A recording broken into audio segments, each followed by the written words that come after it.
Shabbat, Shabbat, come home and rest. Shabbat, Shabbat, Yahowah's best. Lay down the weak, let your soul be free. Shabbat, Shabbat, come back to me. 6 days we work, then we bask. We leave the noise to hear Yah's voice. We listen, we learn, we struggle to know. We walk with Yah through the mikre. Shabbat, Shabbat, come home and rest. Shabbat, Shabbat, Yahowah's best. Lay down the weak, let your soul be free. Shabbat, Shabbat, come back to me.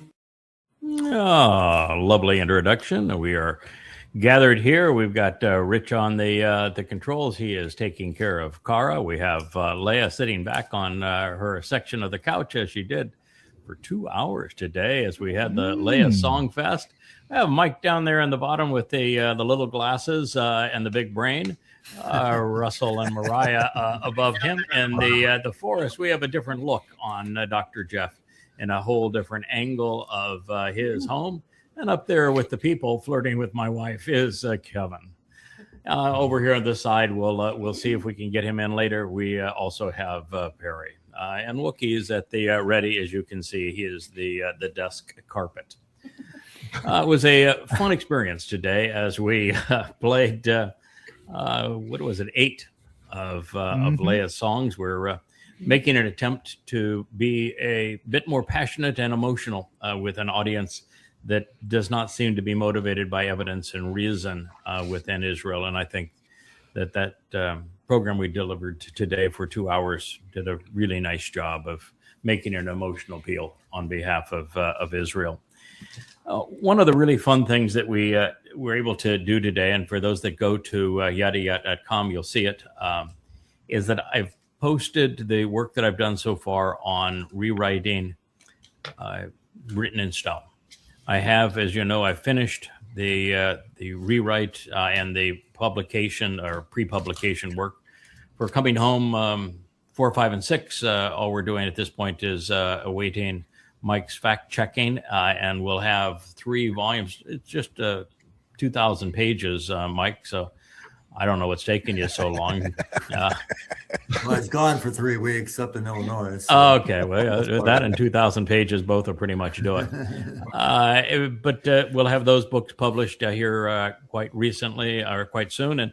And in the Written in Stone, there was something that came up in the last couple of days that I thought was delicious, and that was that after having identified who the Malaka is in the story of the Shabbat, in the first statement on the second tablet, we were able to finally, firmly, and clearly identify the 2 people represented by the mother and father in the second statement on the second tablet. So if you go there, I think you'll read it. You'll see what the evidence is, and you'll see why I am absolutely certain that the father and mother cannot be our heavenly father and mother, because there is no heavenly mother. So that sort of disqualifies that right off the bat. And the statements there and elsewhere tell us do not respect or honor, even listen to our earthly parents, because they lead their children astray. And I put in the proof for that, which leaves us only a single candidate for each of those positions. And once you go there, it's a really interesting next step to figure out what is Yahweh offering with the 3 individuals in his name. So we'll talk a little bit more about that as we progress. We are going to repeat 2 of our songs this evening that we played during the vlog on the vlog. The first one does not have graphics yet.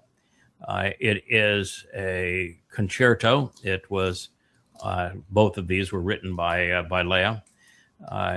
In this particular case, I had asked her to create a classical song on the lines of Wagner or Vivaldi or Tchaikovsky or Rachmaninoff, that was uplifting, that made your heart want to soar and makes your whole essence want to move. It's marching orders without the march cadence, if you will. And I think she did a marvelous job of doing that. And not only that, the lyrics, boy, every lyric in that song, it's almost a tearjerk when you consider how appropriate they are for what we're trying to achieve. So I'd like to play Concerto and Bashar and B minus first, and we'll go from there to people. But this is quite a moving song.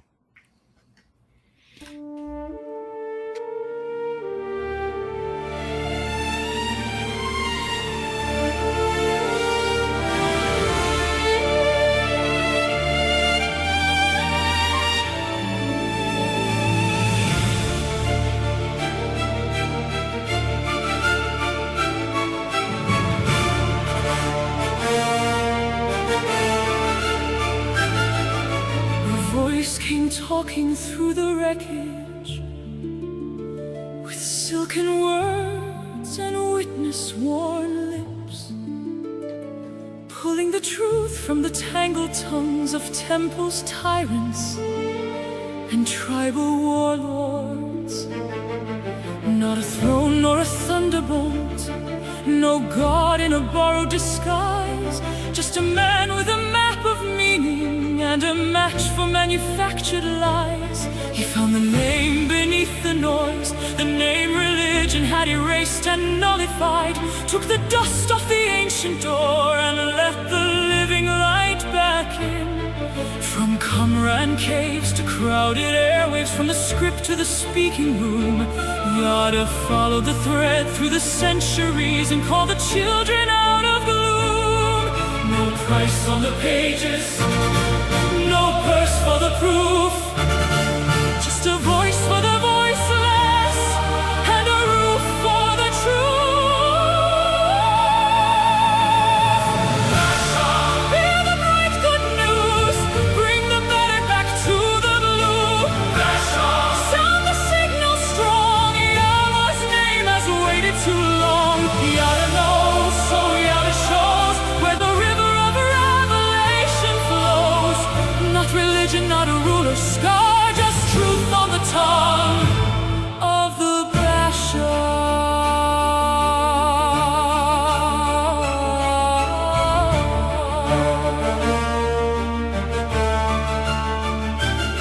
He said Yada is more than reading, more than a word in a weathered line.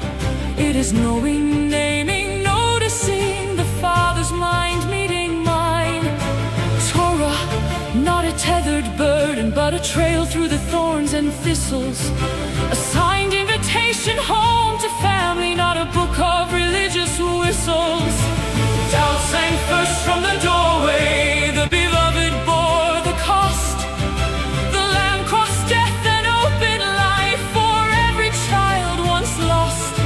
And the herald holds up the lantern, not claiming the light as his own. He points through the fog of falsehood to the Father, the family, the home.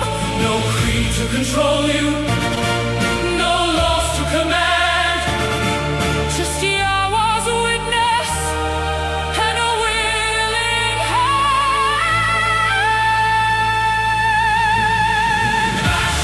Hear the bright good news, bring the battered back to the blue. Sound the signal strong, Yahweh's name has waited too long. Yada knows, so Yada shows where the river of revelation flows. Not religion, not a ruler's scar, just truth on the tongue of the Bashar.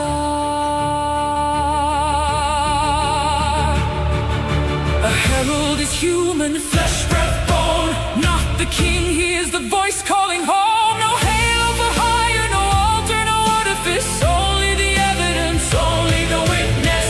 When the world sells shadows as salvation's flame, the Bashar brings back Yahweh's name. When the scrolls are silent and the proud depart, he puts the promise back into the heart. Bashar,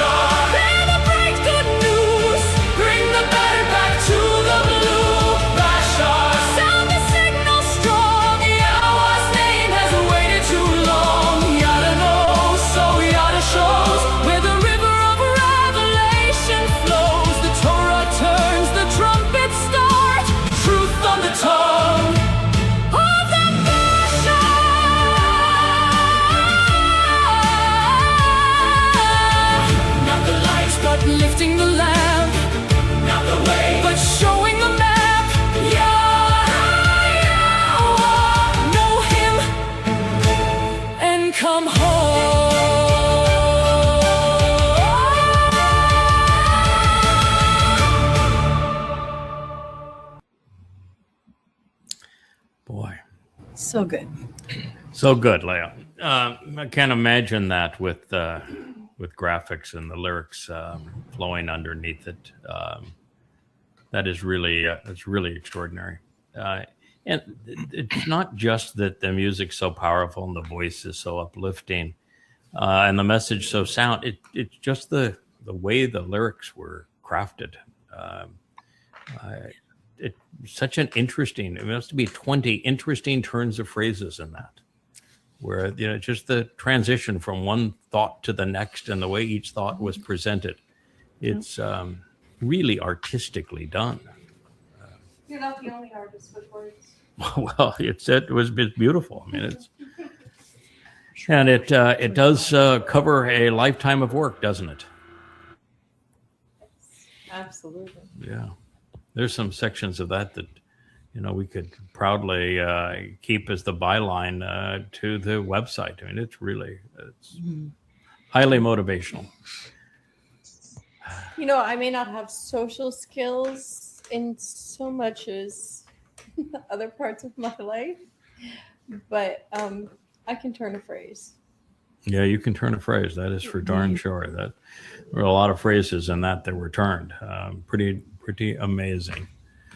What do you think, Kevin? You haven't had a chance to work on that one yet. You just heard it and had a chance to play it. You'll be the trans man before too terribly long. But what are your thoughts? I love the dynamics of it. I love that how it opens. There's a little hit and then it's quiet and then you get really good dynamics and it's like there's acts to it, right? There's the second act and it gets really powerful and then it comes back down low again and then big finish at the end. So I really like that about that. All of that was programmed in. Yes, I'm a sucker for horns, so I love for the syncopation on when the horns and it's that it's that majestic, that epic feel to it. Bashar, I mean, it's good tune. I love it. It's got some good words, absolutely. So I mean, there were words there. So. Yeah, so you're a horn guy and I'm a word guy. So that is true. I can't get over the words and you can't get over the horns. Collectively, it strikes me that it's comparable to Wagner's March of the Valkyries. That this piece has that same kind of passion to it, where you'd say, all right, this is really something special, but the lyrics are 1,000 times better than March of the Valkyries, and I actually think the voice is better because in the March of the Valkyries is strictly instrumental. And this is instrumental and a vocal piece and a powerful message all put into one. So can you imagine we're going to get to do this song with Karub playing the instruments and like doing the backup singing, So yeah. When we can you imagine if we get even Dode to sing? Yeah, can you imagine we'll get Dode to sing Bashar? That he'll have the backup. And at the time we'll have Leah with full voice. She'll be in a concert gown, and we'll be sitting around the campfire, and wow, yeah, with the Karaboom blasting the trumpets. I bet they're good with horns. I bet they I bet they are. Yeah, they got some pipes. They got some pipes. Yes, stunning. So, Dr. Jeff, that was your, I think you heard it earlier today. That was your second go on Concerto Bashar. Absolutely scintillating, the crescendo, decrescendo, inspiring, and absolutely and profoundly therapeutic. Mm-hmm. Yeah. So many of those lyrics are so resonate within us because they are the message we've been about now for 25 years. So I love that part. I like the fact that we've got Leah's feet now there, but it's nice tootsies. Nice tootsies. She's over there on the couch with. We don't wear shoes here. With Rich. So what do you think, Russell? I think it's great. Kevin kind of stole all the words I was going to use. The dynamics in it are great. The music by itself tells a good story. if you Yes. listen to just the music alone, but then having the lyrics. I was just able to read them for the first time today. I heard it this morning, but I was busy working, so I was able to read them. But I like there's kind of contemporary, a little bit of modern mix in there with the melodies, because older music usually doesn't have those hooks that we need now, the generic little craft singles. But I love the part where it's yada knows, yada shows, and that's like a hook, very memorable. It's like people now need that kind of stuff, mixed in with the classics. So I think it's great. Yes. Yeah. He's not the light, but he shows the lamp, and he's not the way, but he has the map. There's really some wonderful twists of phrase. Beautiful poetry. Yeah. Nice. You're an emotional girl, Mariah. What do you think? My face falls off. It's beautiful. Face falls off. You're an open book, sweetheart. You are an open book. I don't think it will. What he said, as far as like the music and how dramatic it is and intense, but then it tells, there's different acts, like you said, it tells a story. Yeah, different. And then the words themselves, the poetry is so loaded. There's so much there. Yes. It's you could do hours just on what each of those turn of phrase actually mean, and how important they are for people to embrace and know. Study. Multiples. Yeah, it's study on what that is. And I don't think you could have that much range in a song if it wasn't a bit classical. With classical music, I think you can have that kind of range. If it was anything other than classical, I would think it would come off as forced. But with the classical theme, it doesn't. Okay, so can I tell my little story about the research that went into the song? Sure. The research that went into the song was I wanted to create a song that would specifically target intellectuals. Okay. People who are more logical in nature. Mm-hmm. And I searched out which genres of music, and it happened to be classical. And then you had your your request that you wanted a classical song. Yes. Therefore, it just dawned on me, write something very epic. Yes. About what it is they need to know. Mm-hmm. And I think I stayed up the entire night writing it, ripping it up, rewriting it, and so on, until I was happy. But the prompt, the music prompt, was part neurological science, part psychological science, and part musical science. Putting them together is hard to do, especially when you're working with a machine. But that was as close as I could come to what I had in my head.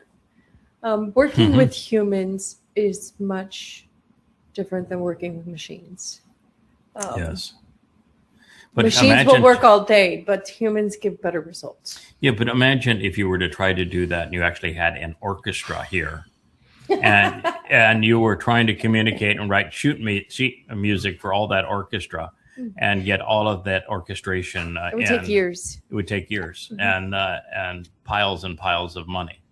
Yes. And so this is one of the marvelous applications of AI. You can say, you wrote every lyric. You can say this is, and you've trained the voices. This is, and you say the kind of genre you want, what kind of, you choose the instruments, and so it is. Yeah, these are not simple prompts. These are very close to the 1,000 character limit that Suno allows. So they're very detailed. Down to, yeah. So you're giving them 1,000 character prompt with every movement of the song. Yeah. Wow. And we have a new one tonight already. Yes, we're going to have people, you mean? Or another one? No, we have a new one. Oh, you have a new one? Yes. Oh, you wrote a new song today? You're killing me, Smalls. I walked in and you showed me the Concerto Bashar this morning. It was hot off the press, and there you go. You've got a new one. Wow. So, Mike, would you fact check that one, or would you let it roll? The song? Yes. The song? Oh, okay. You're a drummer, man. You can. You need more timpani. Yes. He gets More it. timpani. No, I like the dynamic. Yeah, it's a great song. I like the dynamics. The problem with modern music is I don't listen to Everything? it because it's crap. Yeah, it's just crap. But it's too compressed. Modern music is way too compressed. There's no dynamics. It's just like one solid Flat. volume level. Yeah. It's very flat. It's compressed. No dynamics. No Yeah. dynamics. I'm all about the dynamics. Yeah, this did have great dynamic range. It soars. Yeah. But you can't stay it up goes in from the, P you and this can't to soar the Mow'edym. whole time or you wear it somebody out. So it has to come up and down and know when to crescendo and when the voice has to soar and when the instruments do and how they lead each other. And still you all are talking about the music. It's the lyrics that are powerful. I aim to gut punch the intellectual with my music, and that's I think it worked. Yeah. What do you think there, Rich? Well, I haven't counted it out yet, but it starts out, it sounds like 6/8 time. Because after we get to the second chorus, It switches. it's got a different backbeat. Yeah, it does. So she's changed time signatures at least halfway through the song. But the thing about 6/8, it sounds similar to 4/4, but it's also an unusual time signature to do in a classical band. But she still pulled it off. But I don't know. I haven't counted out. I'm not sure it's 6/8 or not. But I can tell there's a time signature change. Yeah. It's sneaky. Yeah. We have a sneaky time signature change. Yeah. And we have our intellectual over here since ElYah wrote this for intellectuals and he likes classical music. What's your impression? Being the intellectual, Mm-hmm. all I can say is it brought a tear to my eye, and that was impressive. Mm-hmm. Yeah, especially for INTPs, they're not in the feels very Yes. much. So Yeah, it is exceedingly emotional. And speaking of emotional, we have a second song here. This is People. It has full graphics. It has actually transparent people in it, and it is a really interesting piece, reflecting a very seldom considered aspect of Yahweh's nature. And cut to the chase. People don't like God very much. And God doesn't like people very much. And I think he's just returning their sentiment. he is. For 6,000 years that we know of, people have treated God very poorly, and they prefer religious gods made in their own image. And God says it's your choice, but I think it's revolting. I think you're idiots, and I want nothing to do with you. So the overwhelming preponderance of people, God literally has disowned. He has no interest in at all, and they have no interest in him. So I guess that's fair. But the religious notions that Muslims want everyone to worship Allah, and God says, no, I don't even want to know the majority of you. I have no interest in you. And Christians, God loves everybody, wants to save everybody. No, he has no interest in that at all. He is not only in Hosea, but also in Bereshith and Genesis. God made it really clear that he regretted creating humankind. And the big problem is that when men and women became many, they became all bad. That individual men and women, very few, have the potential for both. But collectively, we're rotten to the core. And that's a message that most people are unfamiliar with. It makes a big difference in what we are trying to achieve, however, because we would be doing God a huge disservice if we were popular. Yeah. And yes. And it also means the expectations are achievable. We'll get hundreds of people that'll be part of the covenant and be prepared and equipped and ready to go and chomping at the bit, properly educated and enthusiastic and passionate and intellectually charged. We're going to have several hundred really, really phenomenal covenant members between these two harvests. And that's more than enough. That'll get her done. And It's enough to do everything God wants done, and yet not so many that we're looking over our shoulder and saying, "Oh man, I got to clean up on aisle 9." It's just a really perfect kind of a scenario, and we'll have maybe 3 times that number in the mortal remnant. So that's a manageable number, and it'll be a lot more, maybe 10 times that number or more, as there'll be thousands, I think, in the goyim who'll be brought in to be of service during this time. But there'll be an administration of them as well, and it's going to be a lot more manageable, a lot more achievable this way. So this people song is one that says, there's a problem with people, and God wants us to be aware of it and to not only share his viewpoint on humanity, but embrace it to some degree, to recognize that God's not trying to save everybody. We're not here to convince the religious to stop being religious or the political to stop being political. I mean, what were the odds anyway if you're going to talk to a Marxist Democrat or a MAGA Republican that you're going to tell them, you're both completely lost, or that you're going to talk to a Twistian and say, God's not a man and men cannot kill God. This religion is really stupid. Or a Muslim and say, the reward for killing people is not multiple virgins. I mean, this is really, really stupid. Come on. But it won't resonate. Or you talk to a conspiratorialist and say, vaccines have been done more good for more people than anything man has ever invented.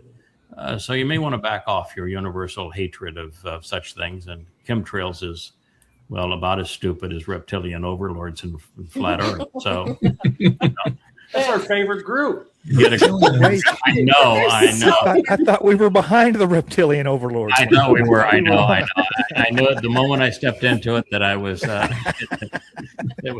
We have to give reptilian overlords a new opportunity now that we know that Donald Trump is Satan incarnate. So Satan is a snake, and he's clearly reptilian. So got a little snake brain, maybe a frog or tadpole brain in that sucker. So there may be some truth to the reptilian overlords. Just kidding. So anyway, that's the story of people. I probably butchered the song, and now nobody want to hear it. But I do think it's lovely. I think the graphics here are beautiful. I love the transparent people in it, and the beautiful gown that Miss Leia is wearing, and the fact that she comes on stage, she is all ethnicities, and that's something we're trying to do our best at, is being completely open, so that everyone, regardless of country of origin or ethnicity, feels welcome. We want you to come in and learn everything you can about Yahweh and make an informed decision regarding him. And your own soul. Yeah, your own soul. And ultimately, of course, when we are energy-based beings and our souls are covered in light, ethnicity won't matter up to a point. There's still an aspect of ethnicity, I think, that will matter, and that is that culturally, we all bring some baggage in from our cultural experiences and where we grew up. And I think that makes us richer by having different backgrounds and different ethnicities from a cultural standpoint. We all have things to overcome. Yeah, we do. Yes. And there's beauty in everything. There's, we talked about Depot a lot today.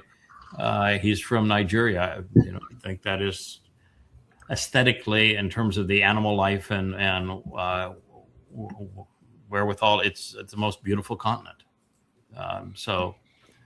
There's aspects of everything, I think, that we can benefit from. So let's play People, Mr. Spinmeister.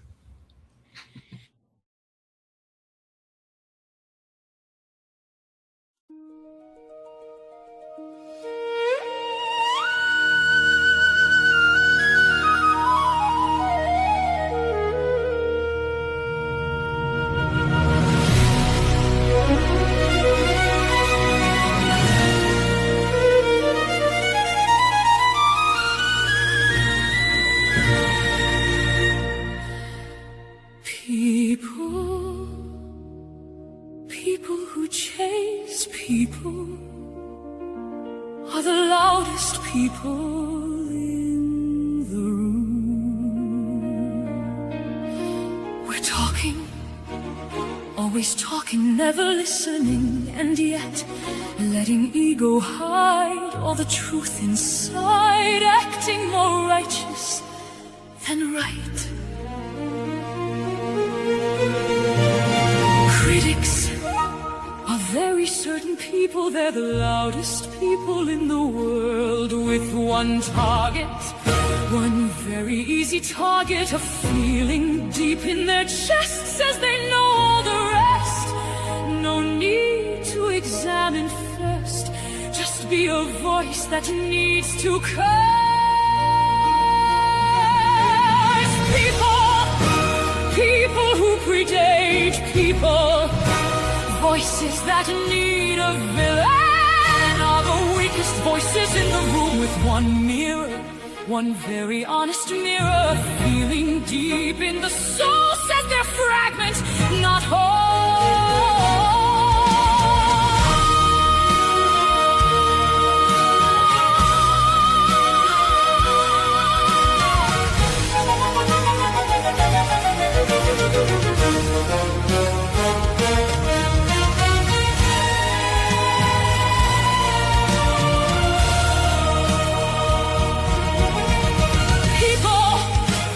People who hate certain people,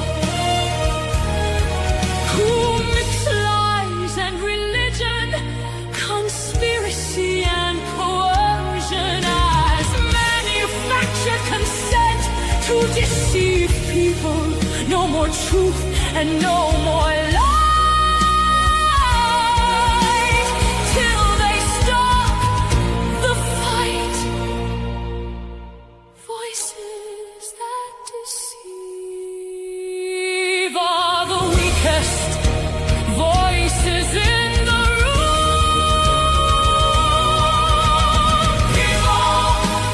People are most deceived in themselves and to their ends. People.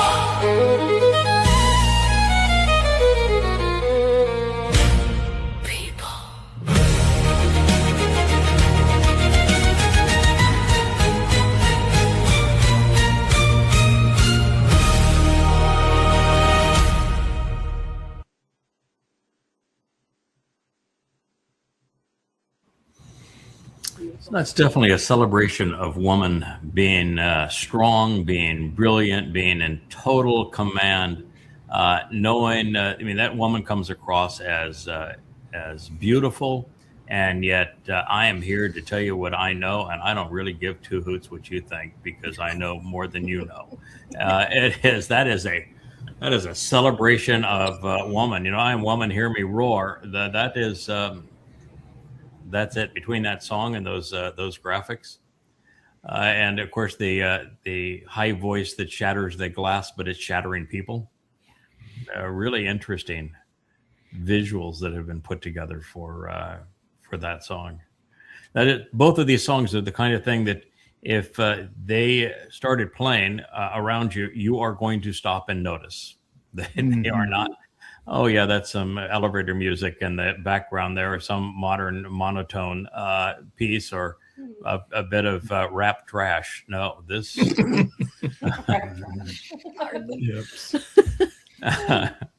That's real music there. That's pierce the soul. I'll have to prove to you one day that rap isn't actually trash. It's a tool. Depends on who the user is. That's true. Yeah, the lyrics, the tempo, the song, everything it's all one. You could do the country rap, Ooh. also known as crap. Yeah, country rap is called crap. Thank you. That was I tell you what, I have never heard a rap song that didn't cause me to want to scream and run out of the room. I will play you. I will play you some of my anthology of Tupac, and we will have a discussion on rap. So There you go. Okay. There you go. That's All right. good. Yeah. Blondie's Rapture is the only rap song I like. That was like the first one that I've heard. Oh wow. Okay, well, I got to say, Craig and Leah, both of these songs, they are piercing and they are gripping. They penetrate the soul and they grab hold of you. They do. They leave you with a richer for the message. And lyrically, what the song does is it very much. What are the three levels of intelligent communication? You know, the lowest is people talking about other people. You know, you can always tell it's when you're having a conversation with another person about an ideas, right? That is really elevates that conversation, and it's the intellectual between the two people that are having that conversation.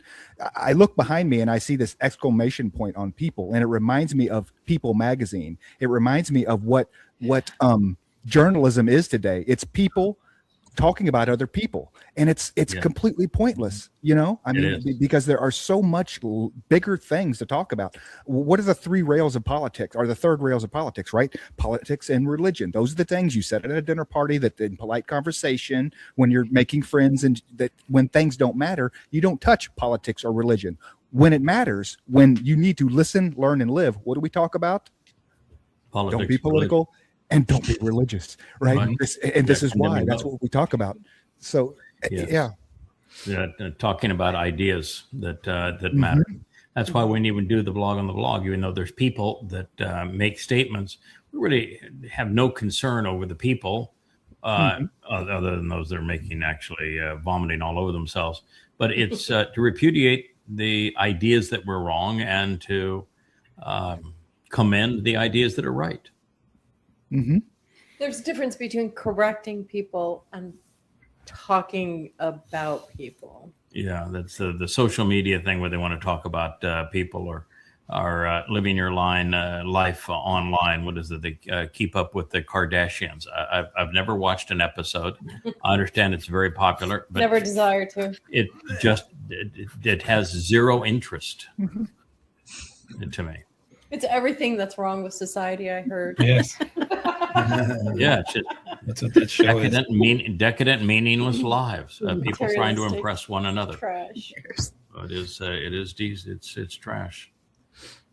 So, Dr. Jeff, you actually looked I think it's your daughter that opened the drapes. That the room's actually more appealing, and the lighting effect is actually better. You almost look heavenly with the light behind you now. So I know you were kind of concerned that you had it closed and it was open back up, but it works.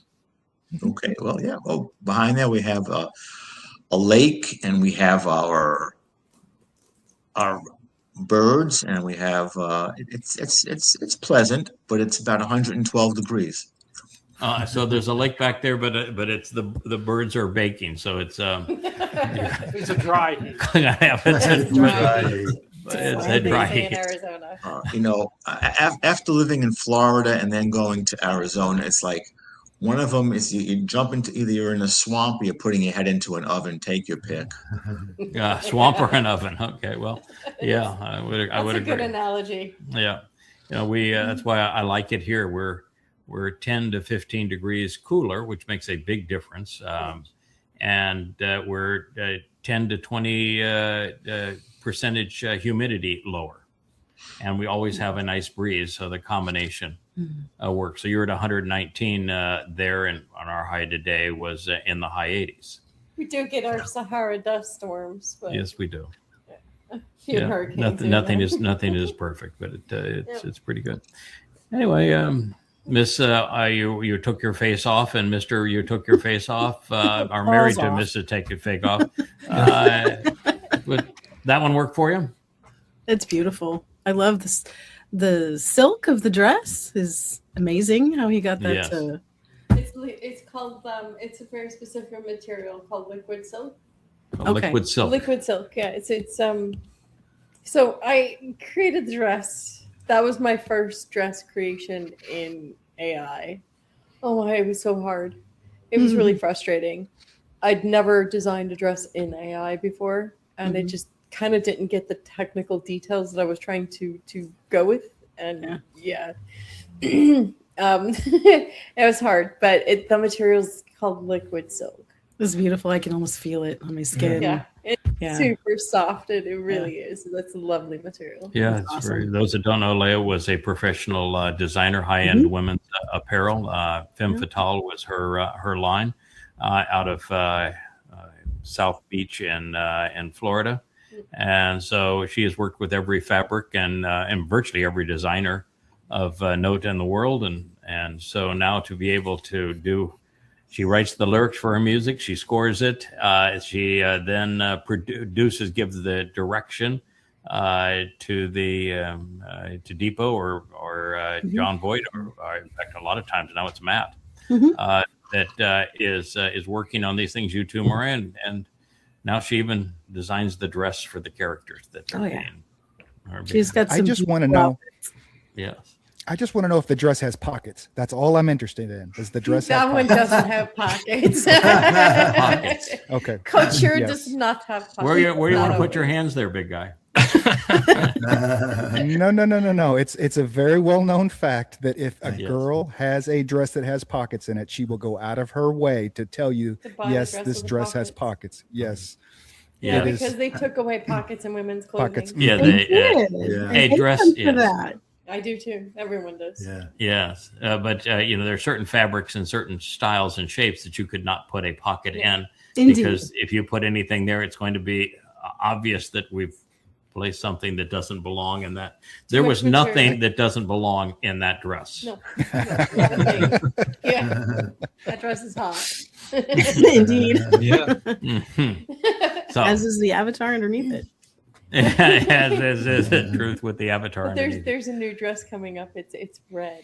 It's very stunning. Oh, you got the red It's dress good. for the It's a opera. red dress. Yeah, that's Medium red. yeah, it's Yeah. not enough drum beats in there, is there? Well, I Right, was right. wondering, did you consciously copy Barbara Streisand's I did. people? This is a counter punch. Yeah, I know To- the because it's lyrics are very like much the a- opposite.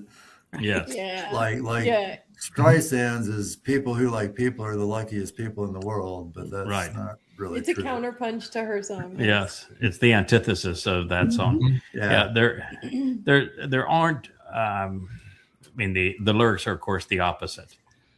There's a couple of places where the melody is similar and the vocal range is quite similar, and even the voice in a couple of places is fairly similar. But it's more of a Yeah, the counterpunch to beginning's it. similar.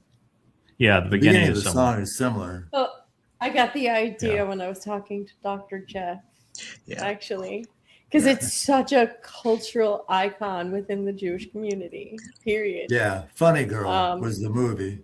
Yeah. Mhm. And yeah, like Adam, we were discussing a problematic person, and I was just like, oh, people, and I was like, wait, Streisand. It just started playing in my head. I'm like, wait, Streisand. I'm like, what if I do a counter punch to that? Yeah. I said Yeah, to come ElYah, on. man, people who need, I started saying people who need people. I said, you should be all over this. And within about 10 minutes, she's like, let's look at the lyrics. And you could tell within a few minutes, she had it done. She was gone. And I was like, Yeah. oh, wow, this is just, Oh wow. Yeah, it happens fast with ElYah.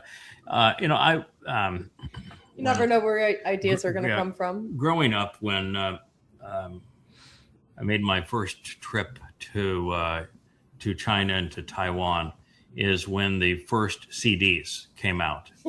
Prior to that time, I was a vinyl guy and had all the different kinds of vinyls and the fancy Marantz turntables and the speakers that were the size of sofas. And my home, you had to be cool if you wanted to go out and bring the girls home after a date. So you had to have all the good stuff. And I remember the sound quality, the best sound quality you could get with a needle and vinyl. And I went overseas, and after leaving China, I went to Taiwan, and they had in their stores the first CDs that I'd ever seen. And then CD players and little speakers that would go in your ears from those CD players. And I was just blown away by the purity of the sound and how vastly superior the sound was to anything Vinyl, yeah. anything I'd ever heard before. Yeah, it was a revolution in music. And yeah, it was a revolution in music, and it was voices like Barbara Streisand, who has always been one of my favorites because I think that voice has so much emotion and so much power and so great a range, and yet it's so easy for her. Extremely expressive emotionally. Right, as well. and she is an extremely talented storyteller in her songs, and part of being an actress, I would assume. And then there was a period of time where I said, yeah, I've probably had my fill of Barbara Streisand. She really went on an extremely liberal campaign where everything was Marxism, and it just got to be much. About 5 years ago, Barbara Streisand just got it together, and she became a moral voice and a conscience for the country. And I began to listen to what she was saying and how she was saying it, and I changed my perspective entirely on the woman and really came to appreciate her as a spokesperson for society that had a moral tone and character to her, and started listening to her music again because of that. And so doing an inverse of one of her songs is really appealing, but it's still in honor of a really elegant, high character Jewish woman. She has a voice of velvet. Yes. Yeah, we're talking at lunch, and that, Sion has a, just perfect tone and everything in her voice, and there's others that do it. There really hasn't been a female singer that has the kind of power and range and emotion and storytelling capability of Barbara Streisand. She's really in a the difference in a league by between herself. Celine Dion and Barbara Streisand. They're both vocally expertise in their craft, both of them. Mm-hmm. And I noticed this also with violinist and pianist. Mm-hmm.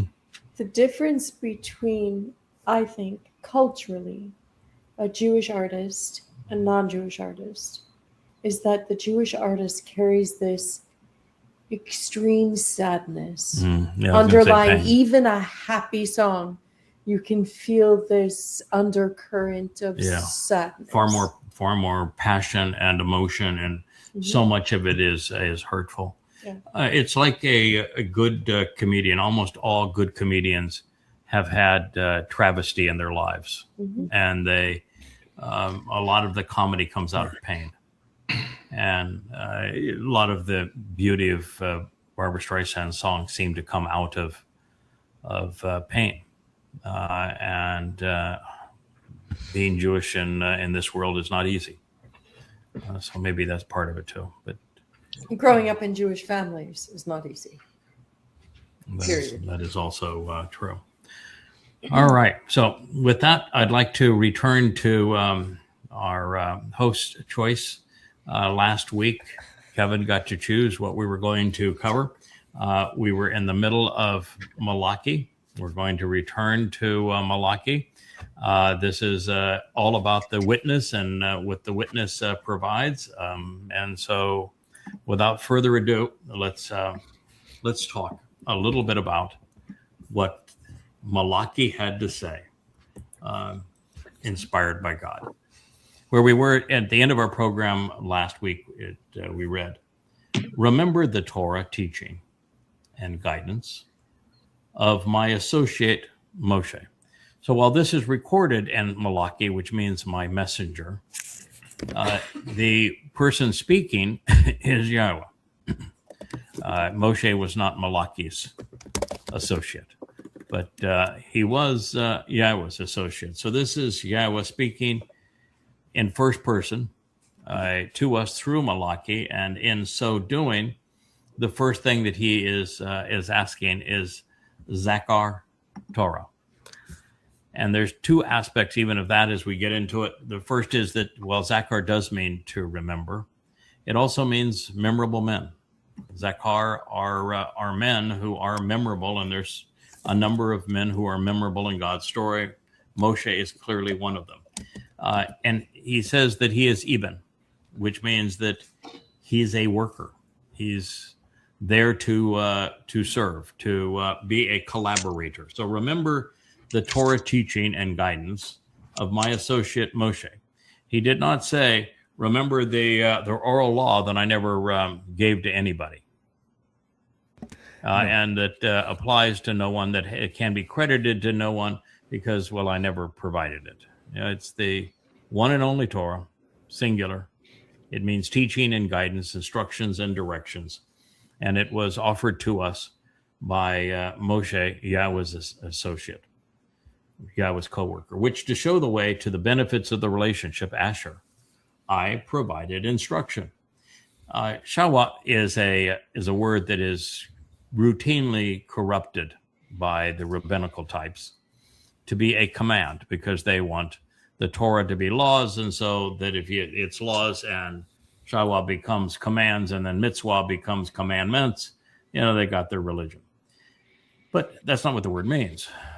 It means to instruct, to delineate, to direct. And used in the shadow of Torah, it has to be viewed from what the Torah represents, and the Torah represents directions, instructions, teaching, and guidance. And so here we have a marvelous shadow to tuck Yasha'yah under so that it can be better understood. And all mitzvah is Yasha'yah with the my prefix, which means to ponder the implications of instructions and directions. So he says, I provided my instructions and directions through him in Choreb for all Yisra'el, including the prescriptions for living that cut you into the relationship. Choke. Choke means to etch in stone and to cut someone into to something, and the means to exercise good judgment regarding the way to resolve disputes. Mishpat. Mishpat is to ponder the implications of Shabbat, making good decisions. So marvelous words there. God's pretty good with the vocabulary. He managed to get co-worker in, memorable man with Zakar, Torah, which means teaching and guidance, Moshe, which means to draw out, Asher, which is to reveal the way to the benefits of the relationship, Yasha'yah, which is to provide instructions and directions. Choreb is the dividing line. It is this knife's edge. You're going to be on one side or the other. There's no fence setters in Choreb.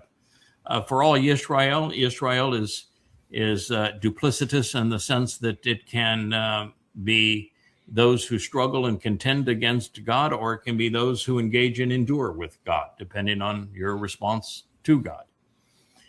Choke and misvat are essential elements of the Torah. The choke are the prescriptions for living that cut us into the relationship that you can view as being chiseled in stone. And the mishvat is the means that we use to process the information that God has given us, to value evidence and reason, to make informed, rational decisions, and to know that God is using the Shabbat to resolve disputes. So, powerful terminology in Malachi 4:4. Behold, pay attention. I myself will send you ElYah. Well, that's interesting because Yahweh took ElYah the same way he took Chinook, right? Mm-hmm. And so if he's saying, I'm going to send you ElYah, you might say, well, who was the other guy that was set up that way? Chinook. Mm-hmm. So maybe that's something you ought to be thinking about here. And God wants to be coy about it. He does not want to, even though I view every one of his cards is laid face up on the table, God's communicated like this over that 1,000-year period, and over the 2,500 years since, nobody has understood it. So you do have to think your way through it if you're going to benefit from it. So, behold, I myself will send ElYah. Now, the fact that God sends ElYah to Yisra'el, what is he telling us? Who was ElYah? Oh, he's the one that was completely against religion. Was and politics. We're gonna behead him, And yeah, he was the most outspoken prophet of all of the prophets when it came to impugning religion and politics. He was told not only to blast them sarcastically and demean religion and politics, and was spectacular at eviscerating them. At the end of it, God told him to go kill all of the prophets of Baal and Asherah. So he's the kind of guy, when he shows up, what would you do if you were religious and political? Run for the hills, right? Run away. Yeah. You know that he challenged the prophets of Baal and Asherah, and they didn't have an answer for anything. So do you think it would be wise for a rabbi to try to challenge him? Absolutely not. And what do you think the fate would be if a religious person tried to challenge ElYah? God's going to be consistent. So if God is sending ElYah, what he's telling us is that he is going to eviscerate once again and condemn religion and politics, and anybody who is religious or political is not going to survive him. That's what he's telling us. And oh, by the way, he's telling us one other thing. What's God's name? Yahweh. Yahweh. That's why his name is ElYah. God is Yahweh. So there are a lot of things going on with sending ElYah. And he calls ElYah the prophet. It's interesting. What book did ElYah write? None. Anything. He didn't write any book, did he? Are you aware of any prophecies that ElYah made? That Jezebel would die. That was the only one. Which one? How Jezebel would die. Yeah, but you can't call that I understand that is technically the one prophecy that he is ascribed. But my view on prophecy is if something happens before the ink dries on your prophecy, it doesn't count because you have no way to prove that it was actually a prophecy, right? So I think there is one. And I think the one that the Adamah Parah? Yeah, absolutely. Yeah. Every the whole aspect of the story of add more water. I want Toba tossed into that fire. I want lots of cedar in that fire. I want that to be a bull, and I want the bull chopped into lots of different pieces. And then while we're doing that, we're going to have Yahweh himself ignite the fire. And this is going to prove that religions and politicians, they're fake. ElYah is going to orchestrate the exact same event on Taruw'ah. That's the prophecy. It's going to play out exactly the same way, all the same elements. So I think he can only be called a prophet if he fulfilled the office of a prophet. And in this case, he fulfilled the office of prophet. We have a Wookiee that wants back up here. He doesn't know that there's nothing here except, he's going to have a little iced tea. Who knows that I needed any iced tea left anyway. At least it's not cappuccino. It's not going to keep him up all night. The Wookachino. Yeah, Puppuccino. So he has a prophecy, and it's a very detailed prophecy, and literally every aspect of that prophecy is going to happen again on Taruw'ah. And that's something I don't think anyone has put those things together, that he is the prophet of the Adamah Parah, which is the reason God is bringing him back. It's not just to excoriate religion and politics. It's because he is the only person who has experience being a master of ceremonies over the sacrifice of a bull to rid the world of the consequence of religion and politics. And that is the seminal act of the Great Day of Yahowah.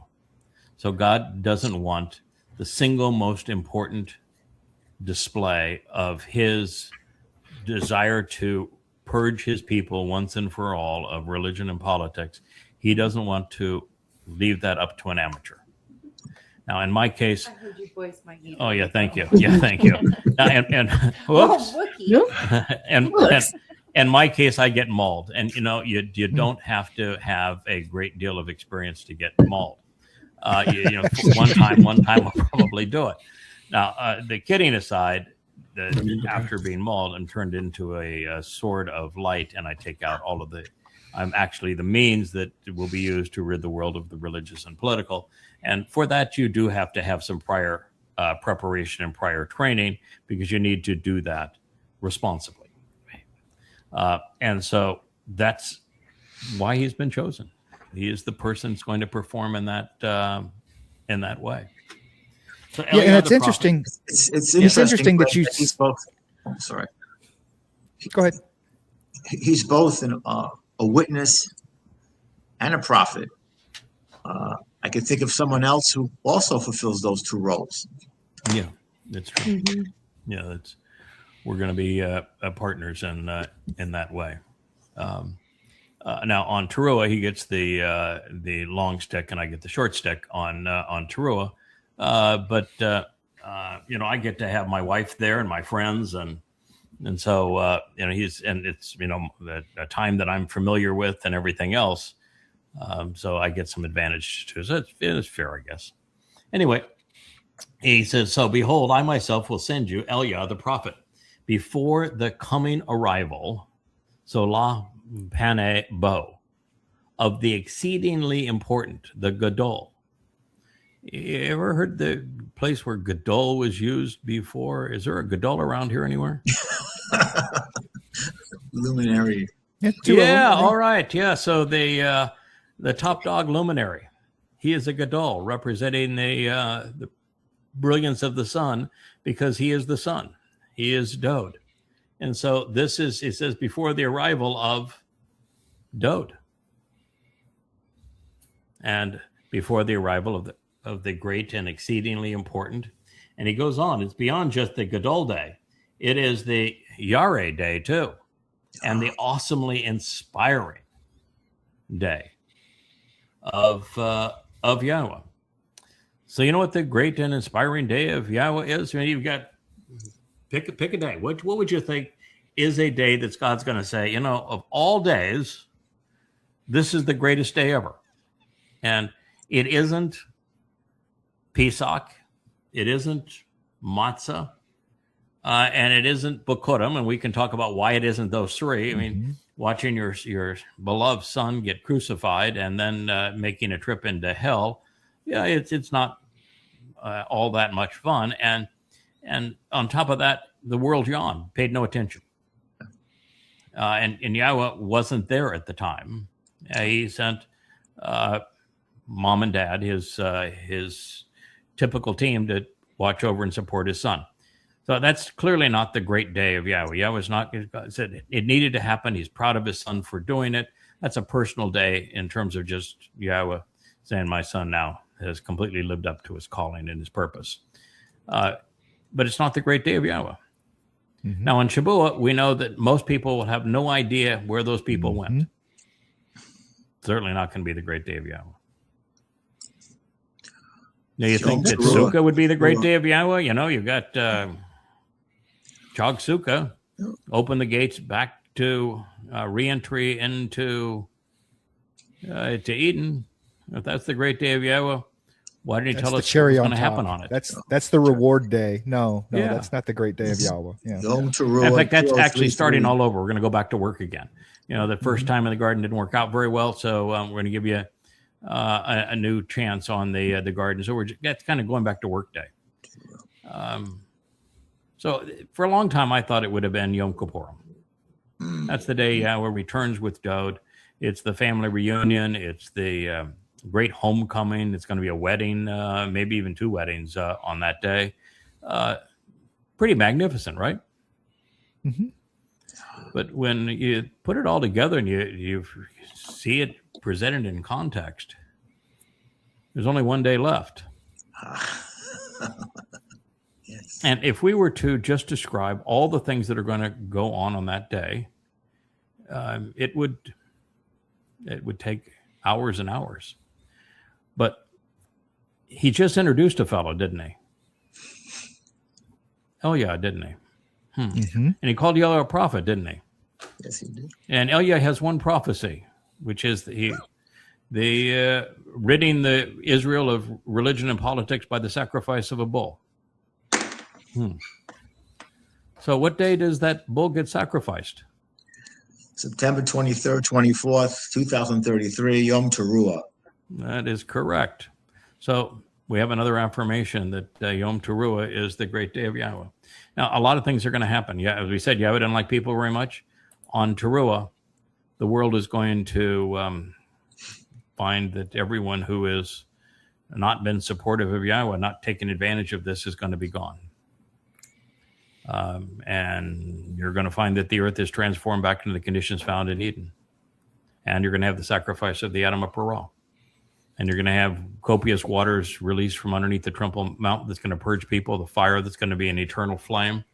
You're going to have the night before the great gathering of the olives, that final harvest of Yisraelites.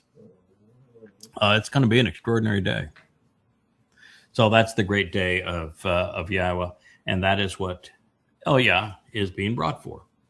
And it says, then he will restore the thinking and the inclinations of the fathers for the children.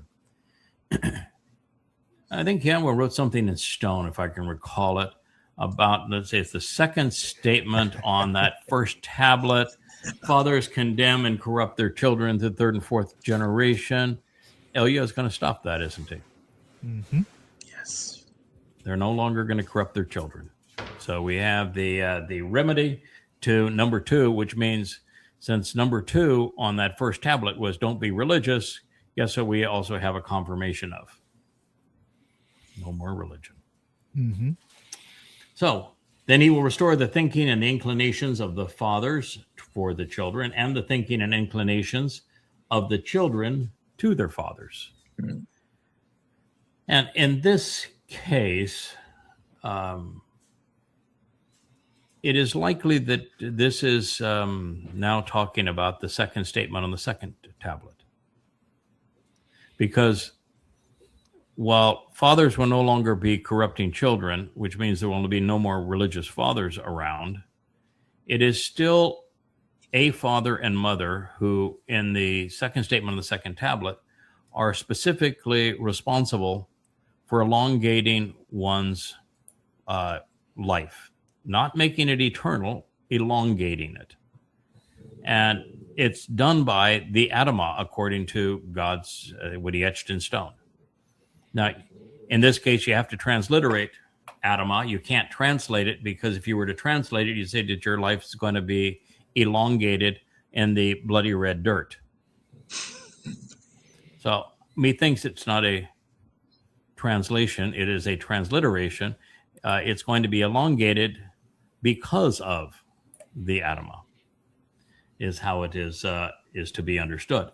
And so I think that is going to be what folks are going to be focused on.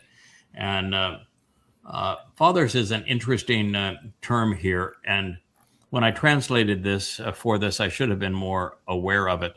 But the plural of fathers, Mike, what makes the plural of fathers unique? It's abot. It's a irregular plural ending. Well, yeah, and irregular in what? It has the female oat ending.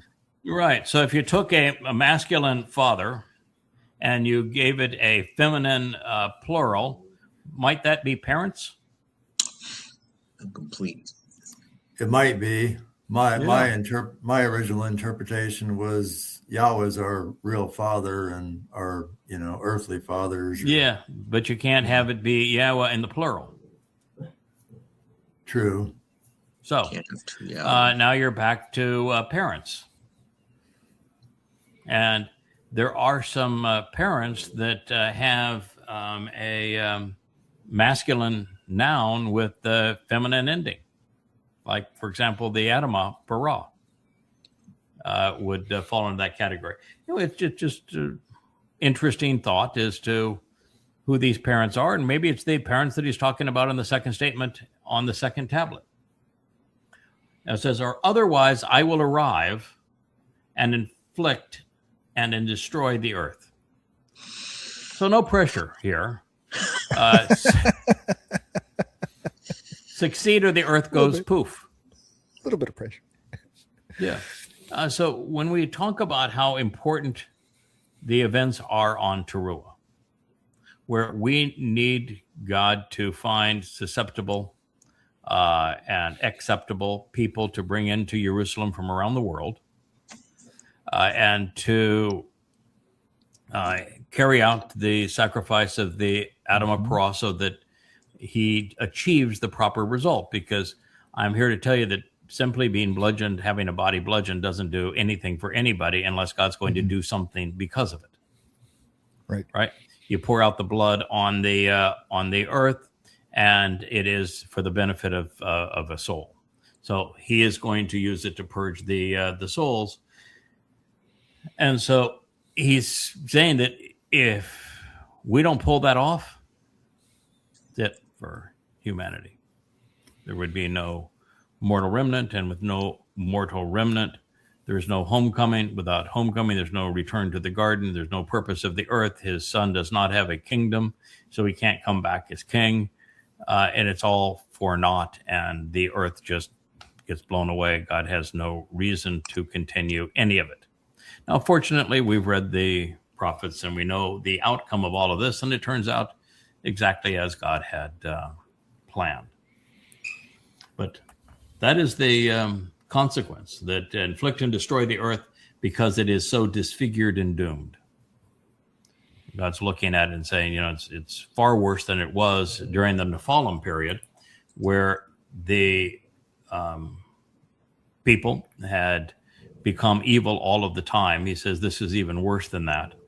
And when he's that was talking just about one region, that was one region, one area. This is the whole Teba, the whole planet, the whole planet. And he says in Mow'edym in the 29th chapter, the world reverts to the conditions in Sodom. And that's the conditions when he sends his Nakar back. And he says, this is going to end up in fire and brimstone.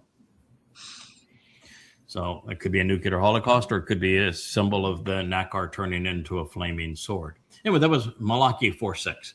So this is revealing on many levels. Yahweh is announcing that ElYah will advocate a return to the Torah, not a New Testament or a Talmud. So you can't be a fan of ElYah unless you realize he's anti-religious and he's pro-Torah.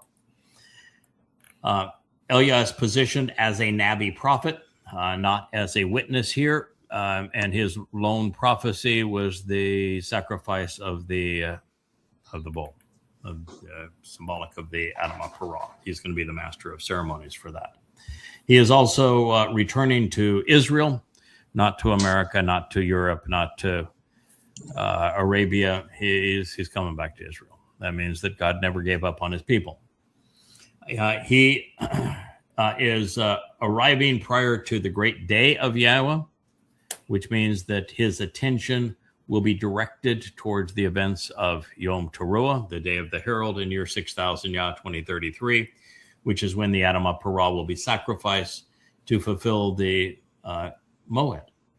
And he is coming from Yahweh, which means that his soul has been in Mow'edym, and that it will be placed within a corporeal body, fully grown as a man at that time.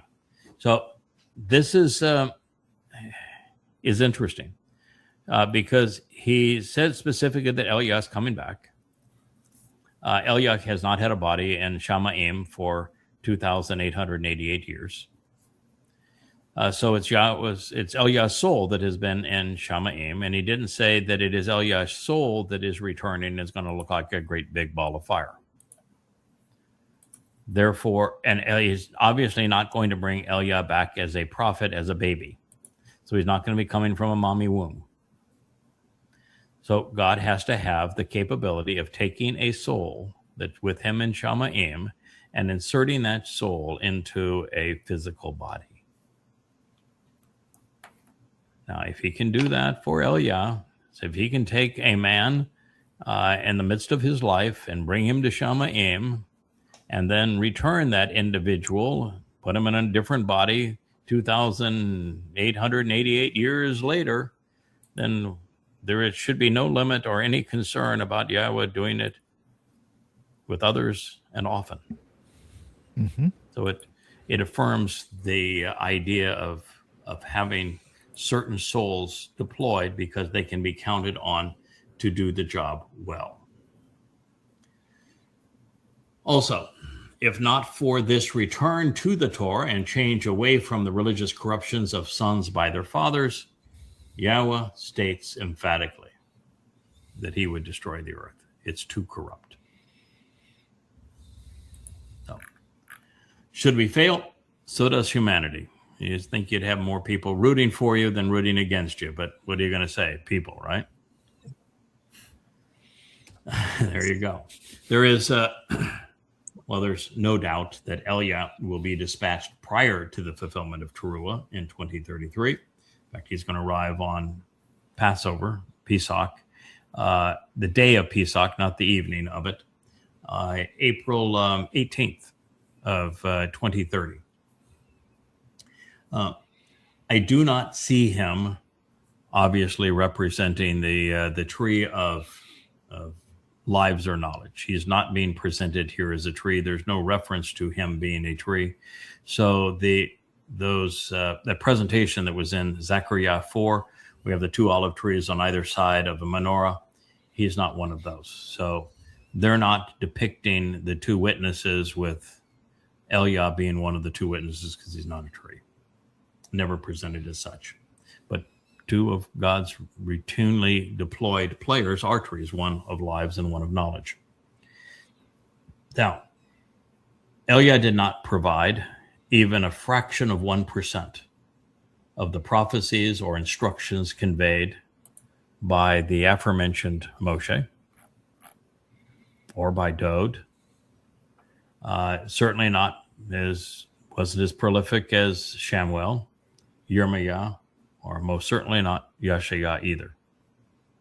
And he didn't write anything versus Yada writing 30,000 pages. So the man's being brought back for another reason, and that's his experience being sarcastic when impugning the religious and political while sacrificing a bull. Now, having written nothing, obviously he was not a tree of knowledge. Having sacrificed nothing, he was not the tree of lives. And with no prior correlation between ElYah and the Mow'edym, he isn't one of the two luminaries. He is a man who has experience doing something that is essential to God, because this is the single most important day in human history for God. And he wants to trust the master of ceremonies to do the job well. And he knows he can trust ElYah to do that. And it's ElYah's prophecy. So ElYah had something that we do not see in the other prophets, and that was that he was sarcastic. He did not have a tail that does that, but it is warm. So thank you for the fan, Wookie. I get no respect here. Rodney Dangerfield getting slapped in the face with, but it is a nice tail, as tails go. Yeah. So ElYah was sarcastic. He was quick-witted.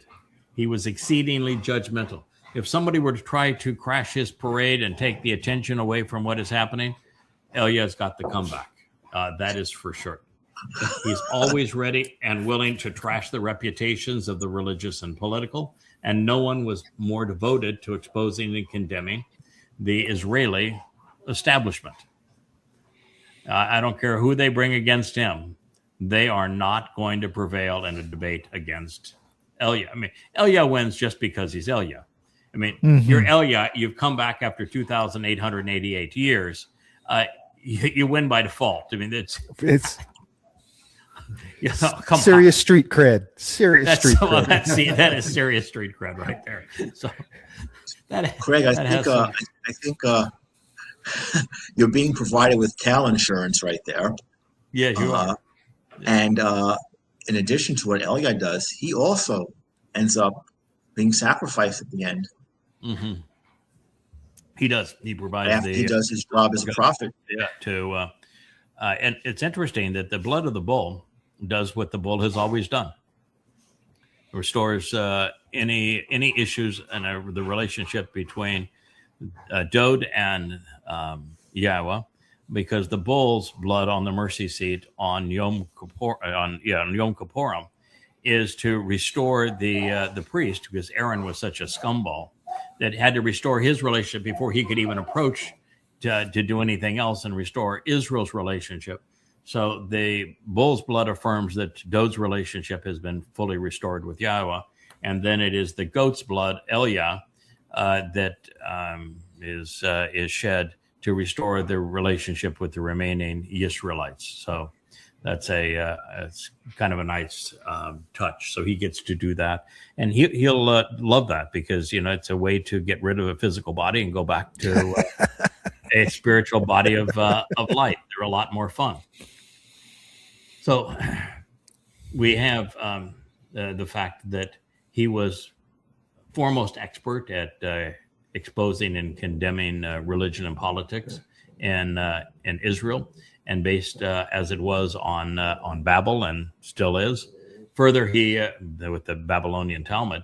Further, he practiced having rehearsed the job, because he orchestrated the sacrifice of the bull that gave Israel the opportunity to come clean and to choose Yahowah 2,888 years ago. I even think that's interesting, because, of course, it's 20 Yobel and then 3/8 for infinity. Therefore, he will serve as the master of ceremonies during the sacrifice of the Adamah Parah and Taruw'ah. So God recognizes the merit of mocking a society's religious and political leadership, openly and bluntly exposing and condemning them. And he is fond of those who are not afraid to stand up. And ElYah was willing to do that. And he is going to need to stand up against the rich and the powerful. I'm not going to bother ElYah one iota.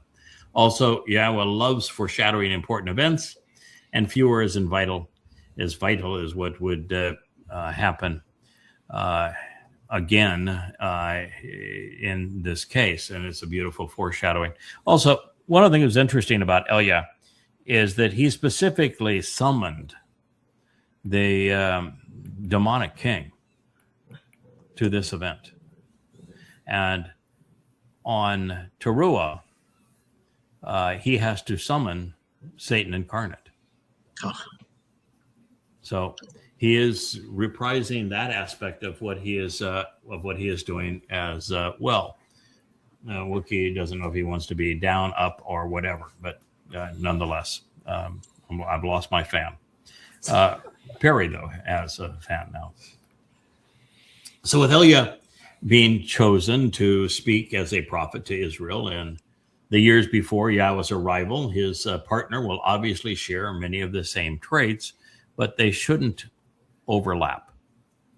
In other words, his partner needs to be more up to speed with things that didn't even exist in ElYah's day: Christianity, Islam, Marxism, for example. So they will have probably very similar personalities, but maybe, I can't even say similar personalities. ElYah was, apart from when he was orchestrating the sacrifice of the bull and confronting the religious establishment, he did a lot of running. He went off and was isolated from Israel for a very long time. And there were times where he did a Moshe thing too. He says, "Okay, God, this is way too much. I can't keep this up. Why don't you just kill me?" So he and the bull are not exactly the same in that regard. They just both are sarcastic, fairly quick-witted, and both anti-religious and anti-political. So in this case, I think that his partner is going to be more in tune with the challenges of the false notions of Christianity, Islam, Marxism, and of course, MAGAs. A lot has gone wrong since the showdown of ElYah and the prophets of the Lord and the Queen of Heaven. And since we're making these comparisons, the man similar to ElYah in the sense of having been taken to heaven by God to be redeployed is Chinook. Now, recognizing that the Choter is a sucker, that sounds like a pejorative, but from God's point of view, that's a good thing. A sucker is something that gives a fallen tree or old roots new life, and a sucker in things like olives is highly productive. So growing out of the old rootstock of an old olive tree, giving this tree new life, it's rather obvious that he represents one of the two trees besides the menorah in Zechariah's example, particularly since the Choter is called a tree. Standing beside God's luminary, the deeply rooted and productive tree will be discussing Yahweh's symbols and using them to reveal God's intents. He's going to be very comfortable standing next to a menorah. Also, in that we learned that the Choter is the Malak, conveying Yahweh's message to his people in the end. It is interesting to see that a Malak is conveying this message to us through Zechariah and that presentation. We only went to Malachi to demonstrate that Malachi is going to be there as one of the two witnesses, a prophet, but Malachi is not one of the two trees on that symbolism. And the reason that the Malak kept on probing Zechariah and says, why don't you understand this? Come on, man, you're a prophet of Yahweh. I've shown you two trees standing beside a menorah. How is it you don't know who these trees are? Why do I have to keep asking you? Why you keep asking me who are these trees? Because it should have been obvious.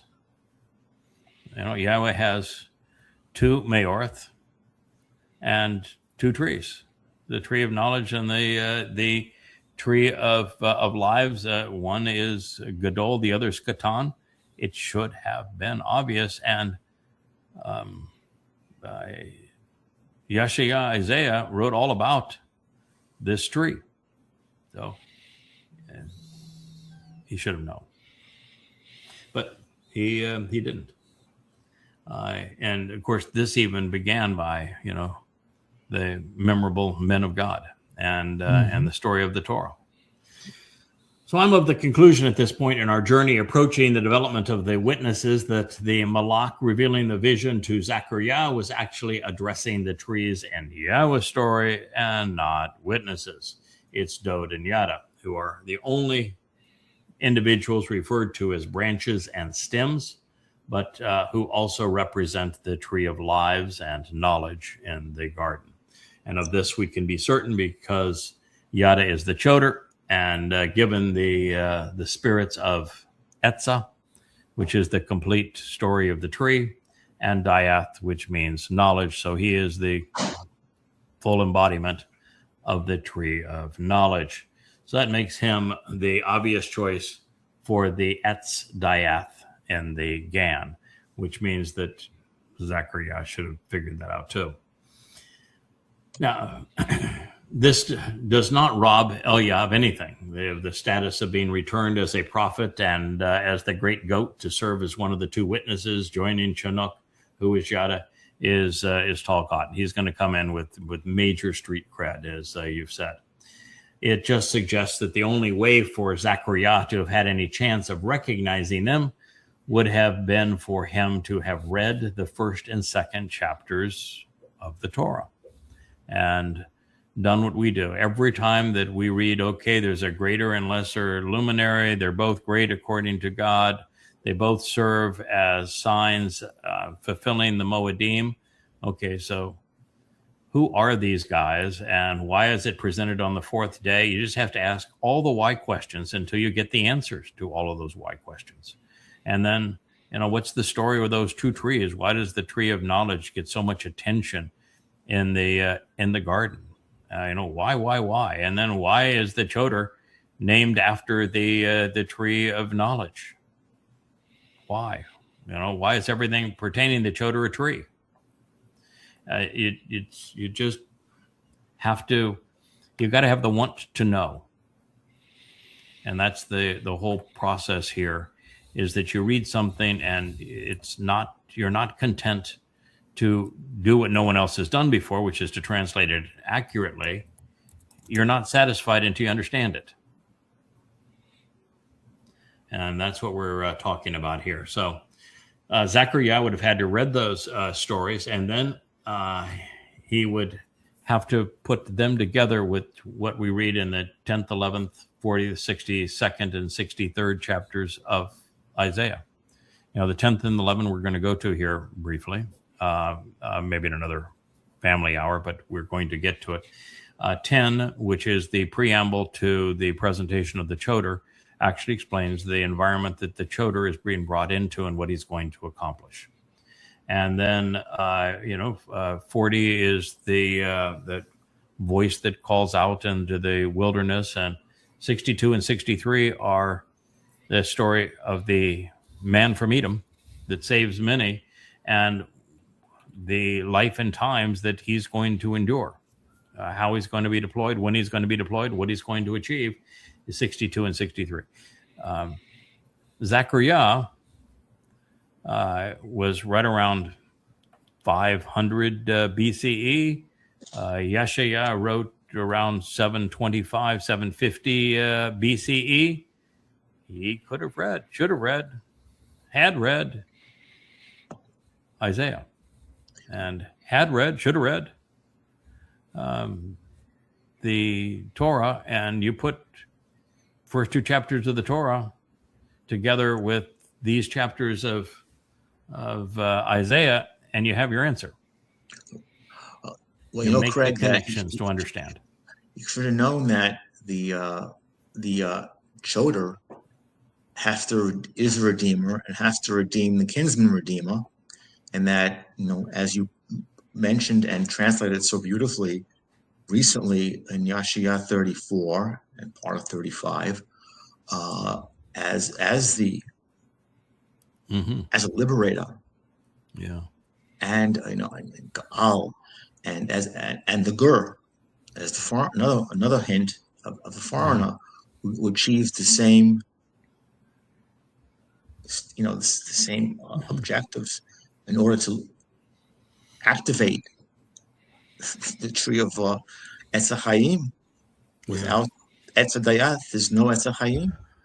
That's correct. I think in Zechariah's defense, he's a very bright man because we've read other insights that he has. He's very articulate, wonderful vocabulary, and God chose to speak through him. So this is an extraordinary man, knows and loves Yahweh. Without a doubt. And yet he did not recognize these things. And of course, he was literate in the Torah. He would have been literate also in the prophet Yasha'yah. He would have adored Yasha'yah. So what was the reason that he didn't see this? And that we have today? Because it wasn't time. Things get revealed and made known when it's time to make them known. It would not have done him any good at all.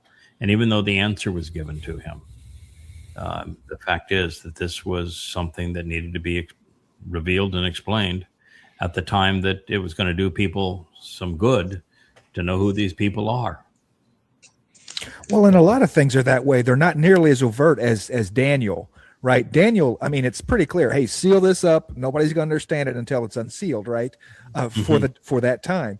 But there are many. Once again, we're looking back to Bamidbar and Hanakri, okay, and Chronicles, right? Hanakri. It's been there the whole time, and no one's ever looked at it through that lens. Correct. Yeah, no one's ever it's hot. It's to understand, and maybe the reason was that everybody has a different role. Zechariah's role was to deliver the message that he was receiving.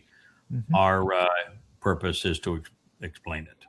and to share it so that people can capitalize on it, because the message was for our time. And you look at Yasha'yah, it doesn't say that the message is going to be sealed, but no one has understood much of Zechariah. You've got every prophecy in Yasha'yah, every prophecy in Yasha'yah is misappropriated. And finally we get to the most important prophecy and Yirmiyah, which is in the 31st chapter, and it's talking about the reaffirmation of the covenant. And we're the first to actually understand that. And the way that it ends up, it says, of course, you're the ones to understand it, because the prophecy was about the Gadol and the Katan. Right. But no one ever saw that. I don't know how you'd miss it, but we missed it for a while. I guess that's the answer, is you have to be prepared to see it. Well, and the other thing is, you're not the tree of prophecy, right? You're not the tree of what comes next. No, you're the tree of knowledge. Let me explain what all this other stuff is too. Right. So right. Yeah.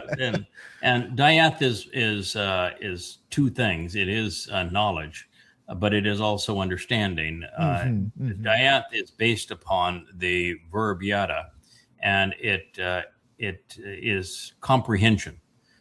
So you can render Dayath as knowledge or understanding. You can render it as comprehension, or you can verbalize it in the sense it's processing information effectively so as to deduce an intelligent conclusion. It's to be discriminating, to be discerning in that kind of way. So since we have concluded that Zechariah 4 pertains to the trees and not to the witnesses, once we have completed our review of this material, I'm going to expose the identity of the other witness based upon the prophecies that are presented in Yasha'yah 40, 62, and 63, of course, as well as Isaiah 10 and 11. But for now, let's stay on the hunt and see what more we can glean from this meeting with the Malach. We're going to be back in Zechariah 4. We jumped into this because this is the entree to something that Kevin wanted us to share as part of this show, but we had already covered considerable portions of Zechariah prior to this time. So it says, "So then I responded," this is Zechariah, "by saying to the spiritual messenger, the Malach, who had spoken to me, to ask, 'Why are these here, sir?'" So, dear Malach, you're showing me these things. I still don't get it. Why are they here? That is, remember Yah 4:4. And the heavenly representative who had spoken with me answered, and he said to me, "Why don't you know Yada or understand? Why are you unaware of what is being revealed so that you can appreciate and acknowledge what these represent?" Now, he's not trying to embarrass Zechariah. Zechariah is a good guy. What he's trying to do is ask a question that will linger throughout time. Why is it you don't know? Why is it, Israel, that you don't know who the Choter is? Why don't you know who the trees are in the garden? Why don't you know who the Mayoreth are? Why don't you know these things? They're knowable. They can be discerned. Why don't you know them? I think that's what he's asking. It's Guilt. a question that lingers throughout Jewish time. guilt. Jewish It guilt. is. That's what. One of the great That's food what groups. Leah always. Yeah. That's exactly what this is. It's guilting. It's guilting the Yehud. Why don't you know this? Why don't you know this? It's Yeah. And he's asking an extremely bright man who is inspired by God. Now, what that also says is that being a prophet is a wonderful title and it's a nice job, but being a prophet isn't necessarily the highest calling. Because as a prophet, you know what God said and you communicated what God says. It does not mean you understand what God said. And there is something far more powerful than knowing, understanding. So this is also a something that tells you that something I've talked about a lot. When we read the Torah and somebody says, boy, I would have loved to have been there to hear God's voice. That made such a difference. If I had witnessed some of the miracles, then I would really know. And I said, you have a better vantage point than any of them had. You not only can read all of this and hear exactly and visualize everything that happened, but you can then take the time to say, no, I really want to understand, why did he say those words exactly that way? You can take the time and make connections to other things that God has said so you can understand it.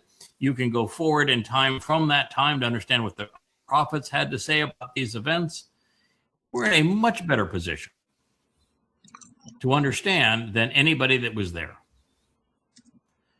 So when a prophet reveals this is a conversation he's having with a malach or with God, our position is better than the prophet's position.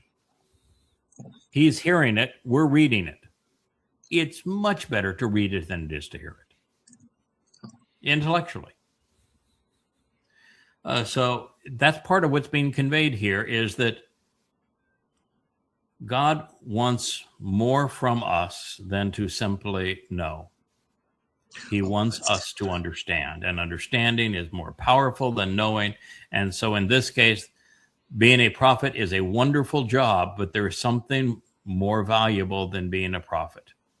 And that is somebody that understands and then can share what they've come to comprehend as insights that do value for people. So they can say, all right, yeah, I know who those trees are. I know what that menorah represents. I know exactly what this is all about, and I know why it's important to you at this time. And so I'm going to tell you the story. Get comfortable, and we'll go through this. You've been selected and have been imbued with the ruach of Binah. Yeah, and it becomes pretty obvious, because if you look at the things that the prophets previously have conveyed, they said, oh, by the way, God said this, and this is what it means. And this is how it applies to your life. This is when it's going to happen, and this is what you need to do if you want to capitalize upon it. If you were to sum all of that up, you could fill a thimble with it. And yet, if you look at what we have done in these 40 books over 25 years in terms of insights, conclusions, timeline, who are the players, what have they achieved, how can you benefit from this? And here's the proof and evidence that would lead you from where you are to where you need to be to capitalize on this. You damn near fill an entire library. So that doesn't happen unless God wants it to happen and helps it to happen. So why don't you understand or know that, or understand? Why are you so unaware of what is being revealed here and what these represents? I said, I just don't know, sir. Well, you got to appreciate the honesty. It is the same question, however, that Yahweh is asking his people today.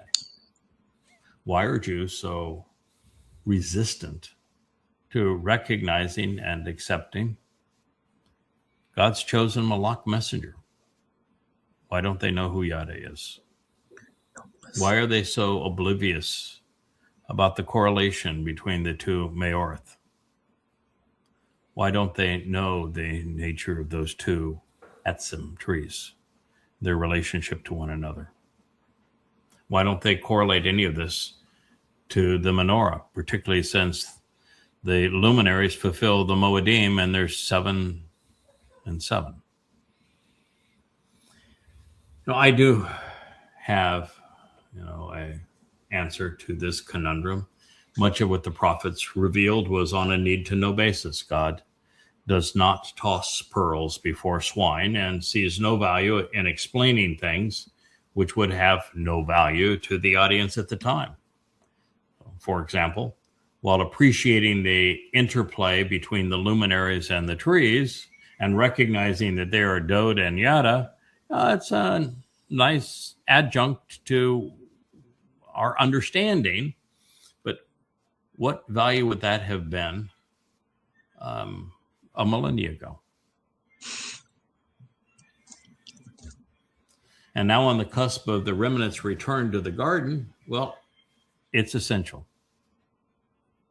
Similarly, identifying the primary witness set aside, ElYah, the prophet, has gone from a mere fascination to vital to Israel's survival. Now you can say, if ElYah doesn't do his thing and do it well, the planet's gone.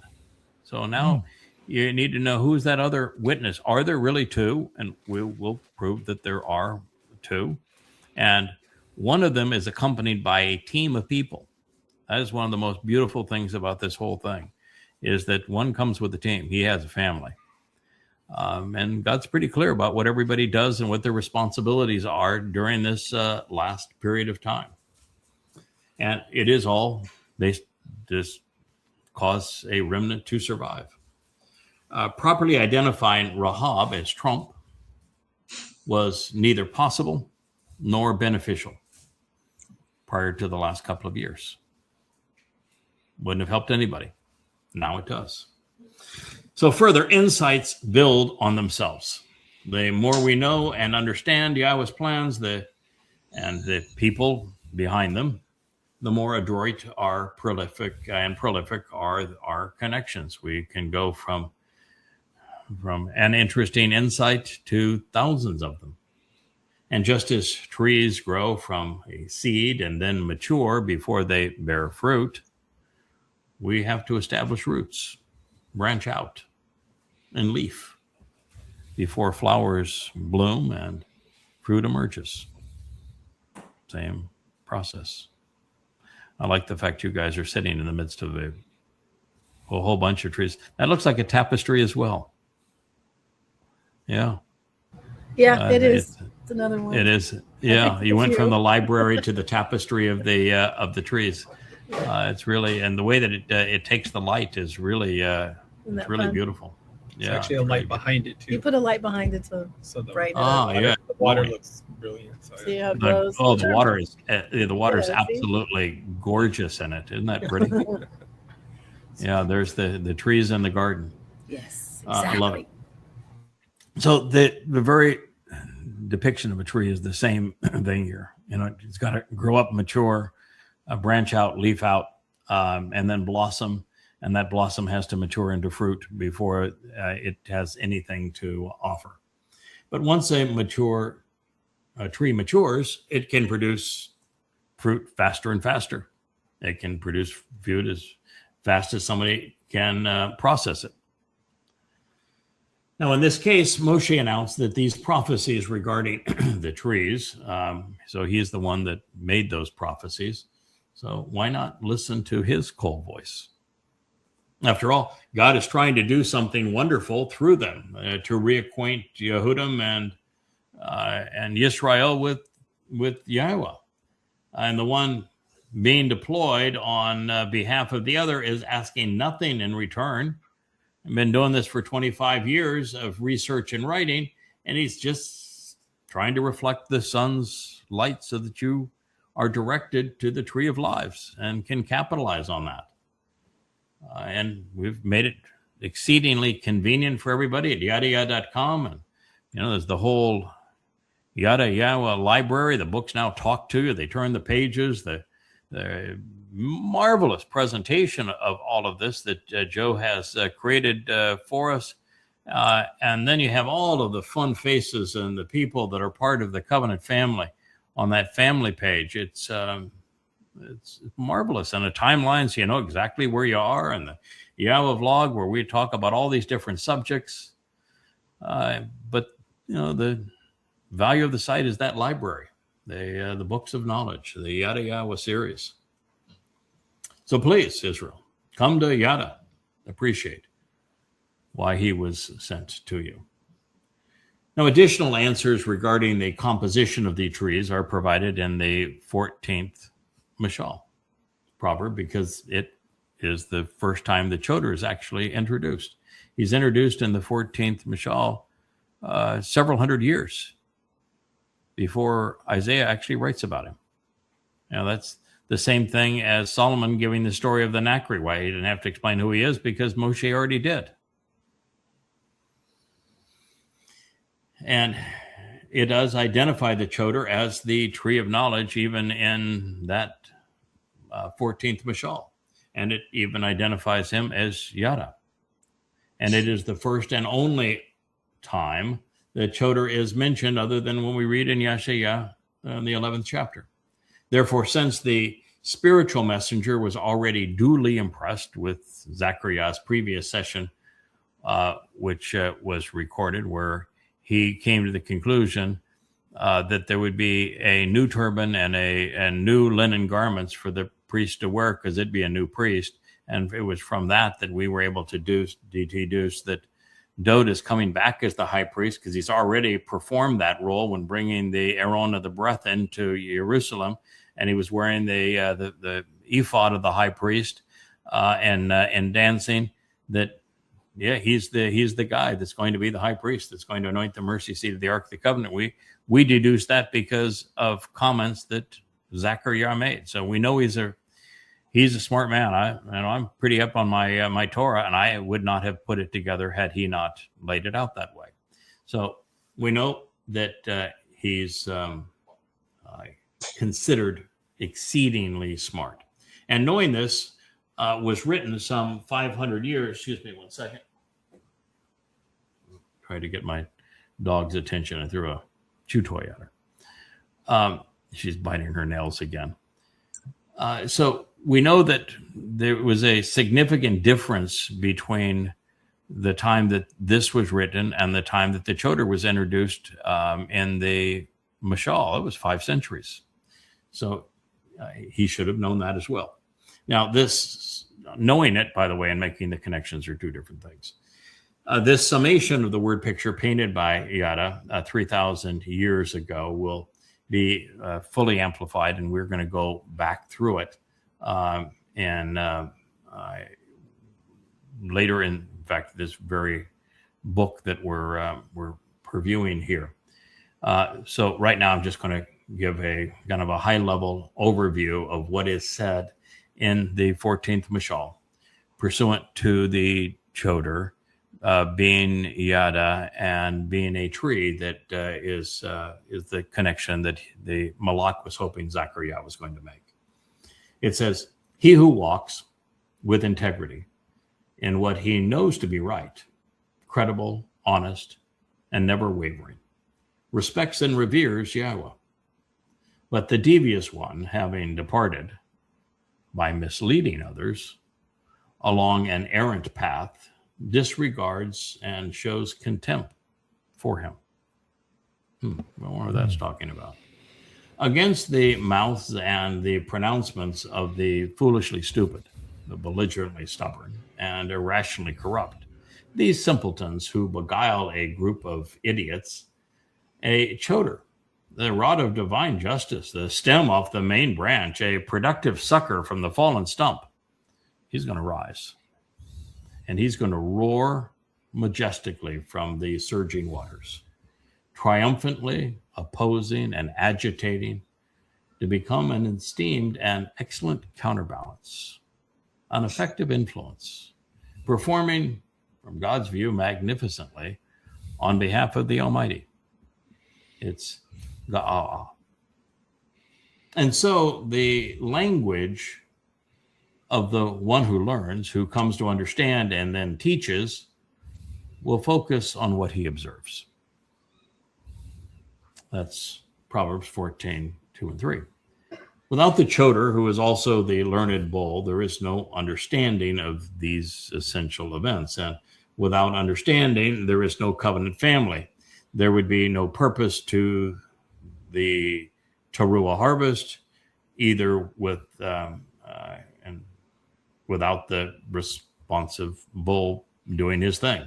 He is the witness to what is forthright and true. So it says, without the ElYah, which is the learned and productive bull who increases 1,000-fold, the manger would be empty.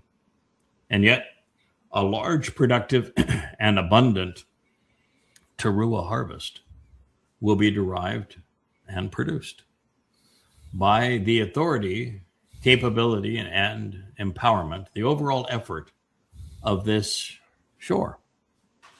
this thoughtful and responsive bull. 14:4. As a trustworthy and reliable ed, restoring witness to the eternal testimony, he will never intentionally communicate that which is not true. He didn't say he will never communicate something that's not true. He said never intentionally communicate something not true. There's a huge difference between those things, because God not expecting perfection. He doesn't even want perfection. He wants somebody that's willing to learn, and that if they make a mistake, it's an honest mistake, and they'll go back and correct the mistake and say, oh boy, here we are. This is so much better. So he will never intentionally communicate something that's untrue, and yet a false and misleading witness pours out a torrent of lies and delusions. 14:5. A scoffer seeks to convey expertise and erudition, but there is none in their case. Understanding based upon knowledge, diath, is not burdensome for the bien, the one who derives the proper connections to understand. Boy, this is leading right up to the other Choter presentation, isn't it? You should choose to walk away from the presence of the ignorant and the irrational, because otherwise you will not come to know or appreciate Yada's comprehension of the language, providing informed insights deduced from these words. 14:7. The capacity to understand and intelligently deduce insights by being discerning, chokmah, for the prudent and sensible comes by way of him making intelligent connections. However, the foolishness of corrupt leadership deceives and misleads the ignorant and the irrational. 14:8. Beguiled by corrupt leadership, those incapable of thinking judiciously, the simple-minded and those without overall understanding, mock in a derisive, arrogant, and scornful fashion, constantly boasting in their disrespect for the compensation provided to remove guilt by way of the atoning sacrifice.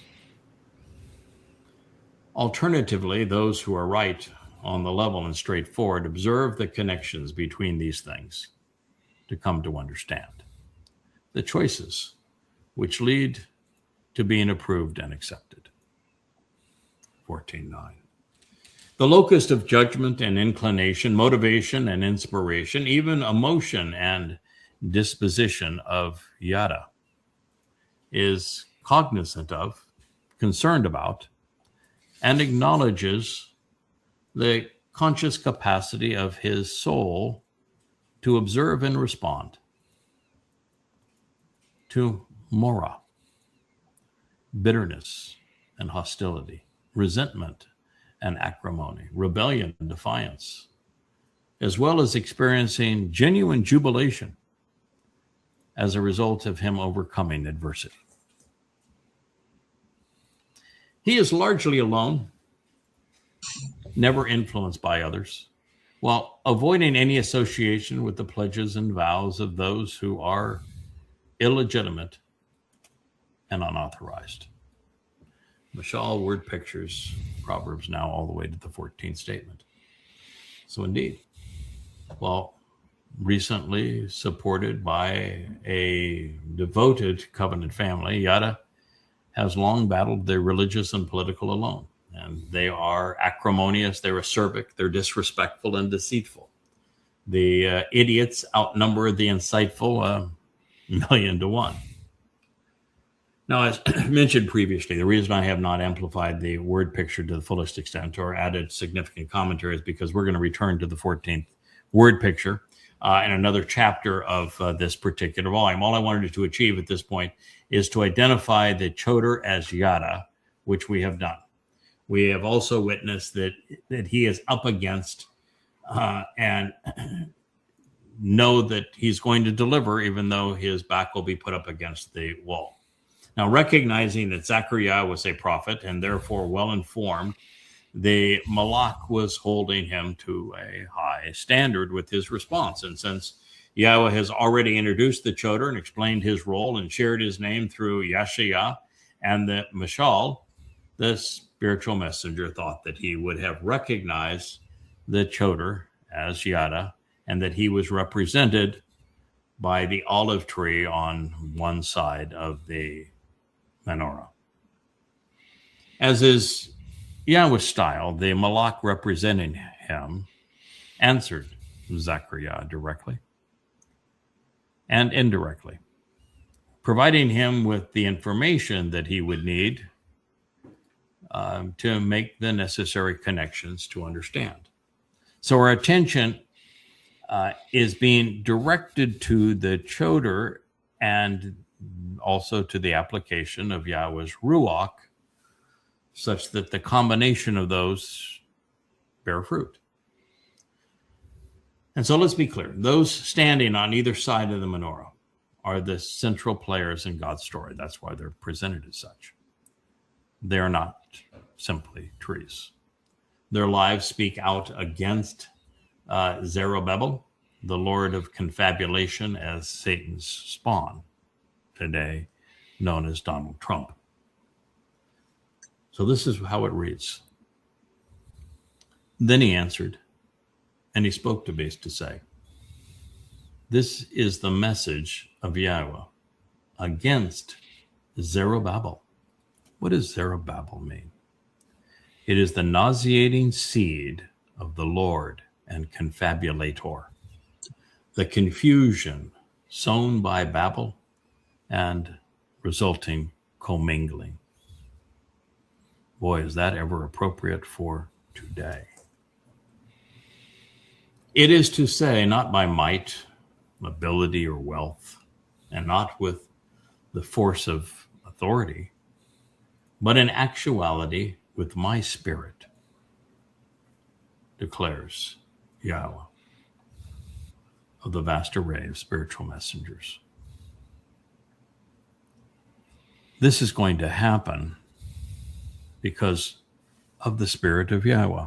And when you look at the application of the Spirit of Yahweh, there's only one man that gets 7 spirits of Yahweh, and it's the only time that the spirits are actually identified, providing these very necessary traits. Spirit of Yahweh, Spirit of Chakma, wisdom, Spirit of Bien, understanding, Spirit of Etzah, having the complete understanding of that tree of knowledge, the Spirit of Gabor, having the courage to see it through, the Spirit of Diath, which is knowledge and comprehension, thereby putting the Etz and the Diath together, held together with a little Gabora, fortitude. And all of this is to garner the spirit of respect. You're on. That's the Choter. So he says this is going to happen because of the Spirit of Yahweh. Now, since we're told by Yasha'yah that the Choter, rod of divine judgment and fruitful branch, would be the one imbued with the 7 Ruach, spirits of Yahweh, and that he would be emboldened and authorized to speak forcefully on God's behalf, he represents one of the 2 trees. Pretty obvious. Going one step further, Yada has, with Yahweh's explicit authorization, exposed and condemned the Lord of Babel's seed and spawn as never before, having written 13 volumes of goddamn religion, Twistianity, and Babel. Got that one covered. He was the first to identify Trump as Satan. Good there too. And he has done so without financial compensation from anybody or assistance from anyone in a position of authority. So Yada, as the Bashar, the Malach, the Zeroah, the Kol, and the Choter, he's the one that fits the billing as one of those 2 trees. Now, up to the point of the messenger's question, Zechariah had been shown a menorah and 2 olive trees, both of which, well, you can put the pieces together of God's story to understand, including the connections between them. Furthermore, his interjection of the priestly head wrap into the previous vision in the earlier chapter confirms that Zechariah knew his Torah. So we're dealing with a well-read, bright man who was likely chosen because he was a quick study. But let's open our eyes a bit wider. Observe what is established between the trees. The very menorah of Yahowah. And therefore, we should be making a connection to the Ma'oreth, the luminaries who fulfill the 7 Mow'edym. And what is it that the menorah burns? It's olive oil. Olive oil. Olive oil. And the olive trees produce olives, which are what is harvested on Taruw'ah. And they have to be pressed to create the oil that is turned into light, which is what's going to happen to one of those trees on Taruw'ah. Crushed. And clearly that's the great day of Yahowah. Clearly, Maor and Ma'oreth are based upon the same compound of Ma, to ponder the implications of or, light. Essentially the same word. Dod is the branch, Yada is the stem. Dod opened the door to life. Yada revealed this knowledge in Yasha'yah. Further, they are presented as the 2 men who fulfill the Mow'edym, which are symbolic of each of the 7 lights on the menorah. They're the ones who present the path through the Mow'edym, by each one representing by a light. Before we reconsider the Malak's answer, remember, Zechariah is the same fellow who interjected himself into the previous narrative, telling the Malak to include the head wrap for the high priest when the high priest is replaced, so that you wouldn't have a fellow named Yosha was too soiled, too scummy to serve as the high priest. And so this is God's version of replacement theology. He's replacing the theology of Yeshua, of Jesus, with Dod, which is pretty delicious the way that whole prophecy works out. Yosha is too scummy, so I'm going to have my son, and it's going to be Dod. It's beautiful. So I know the Torah too, but I did not make that connection until after the Spirit pointed me to Korah for the answer. For Zechariah to have deduced this in the moment means he actually understood the intent of the vision.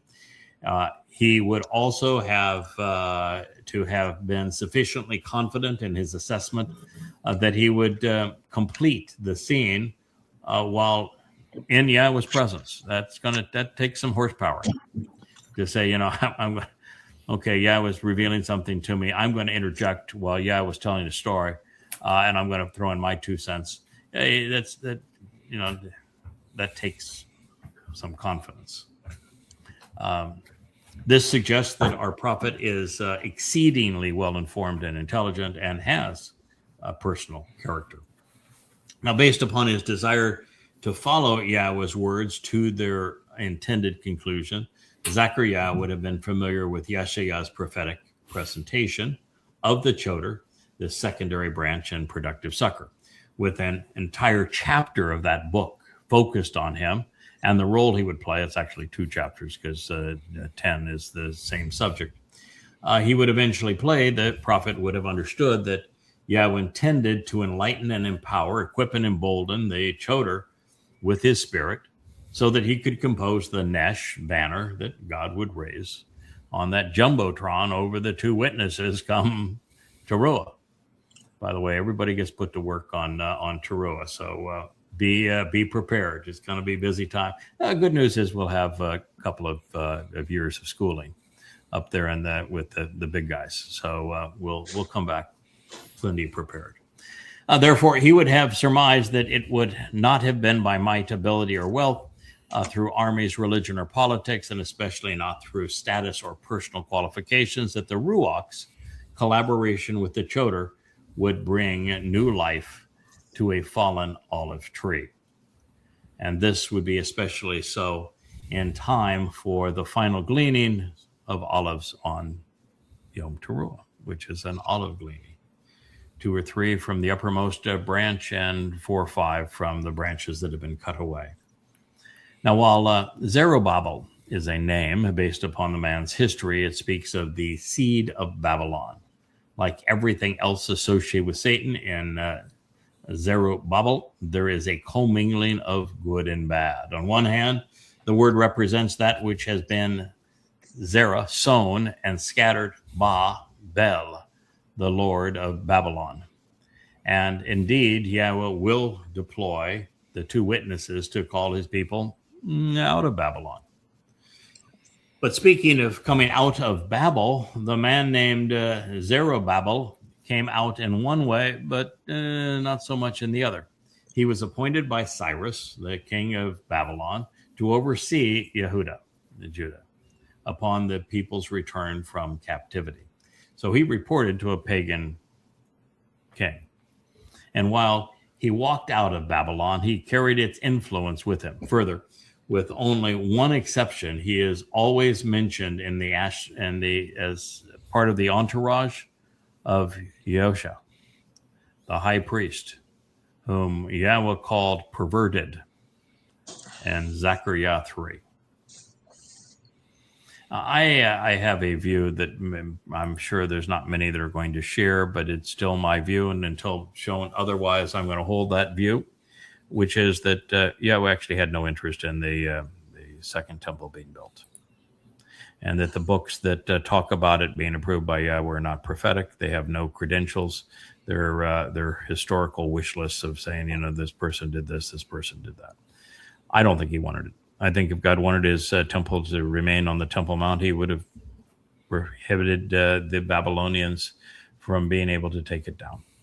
And if he wanted one to be on the Temple Mount, he most certainly wouldn't have a scum like Herod rebuild it or let the Romans tear it down to make the Colosseum. There's just no reason for any of this. And there's no reason for the house of Yahowah while Israel was being religious. It served no purpose. And once the one that Dode bought the provisions for was placed on the summit of the mountain that Dode acquired, and Solomon built it in this as specified, there was no reason to do it again until Dode has the opportunity to rebuild it. So that's just my conclusion, and you're entitled to disagree and have a different view of it, but I just don't see the purpose of it, and I've never been fond of the books that cover this period. They look like historical portrayals, but not inspired prophetic ones. Anyway, in Ezra 3:2 and 3:8, we find Zerubbabel's name listed alongside Yosha ben Sadak, and that's the one that's being impugned earlier in Zechariah, in concert with their journey out of Babylon, whereupon they commenced rebuilding the temple. His name is mentioned in Ezra 5:2 in the same context, and Nehemiah 12:1 we find a similar reference indicating there's nothing more than that he was among those who had come out of Babylon, including Yosha, and so like MAGA and Trump, Zerubabel was a mix of religion and politics. That's how I view it. And Haggai, it gets a bit more interesting. Yes, Mike. What was the purpose of the second temple? They didn't have the Ark of the Covenant. I know. The Ark, they actually had it. They just didn't know where it was. Well, right. But I mean, yes, the Ark of the Covenant wasn't in the second temple. Correct. That's another one of my conclusions. Well, what's the purpose? That's my right. You're not going to have God's presence there. You're not going to have the presence of the mercy seat there. You're not going to have anything that you can anoint on Yom Kippurim. Right. Exactly. What's the purpose? What's the purpose? Money. Religious control. Money, Yeah, power, control. Mm-hmm. Yeah. Mm-hmm. Yeah. It's interesting, Craig, that you mentioned this period. It corresponds from the Cyrus around 570 BCE to second and third century CE, correlates with what's called the rabbinic period. Yeah. It makes a lot of sense. Some evidence marshaled in your favor, but it corresponds with that. And it only got worse because at least the name Yahowah was still being used up until and around the time of building of the second temple, when it went completely dark, and it could only be mentioned by the high priests on their version of Yom Kippur. Yeah, it's more you study it, the books that cover this period remind me of the Maccabees. You know, they're not inspired. They present an interesting history, but the history is there's a lot of infighting in it, and no commonality, no prophecy. So it sounds like I'm not alone in the conclusion that there was no purpose of the second temple.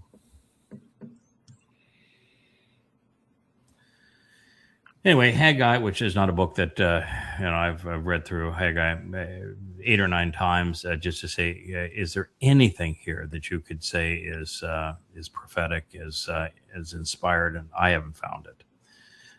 So Haggai gets a bit more interesting because in 1:1, Zerubabel is introduced as the governor of Yehudah. Of course, he's a Babylonian, which is to say that he had been appointed by King Cyrus of Babylon.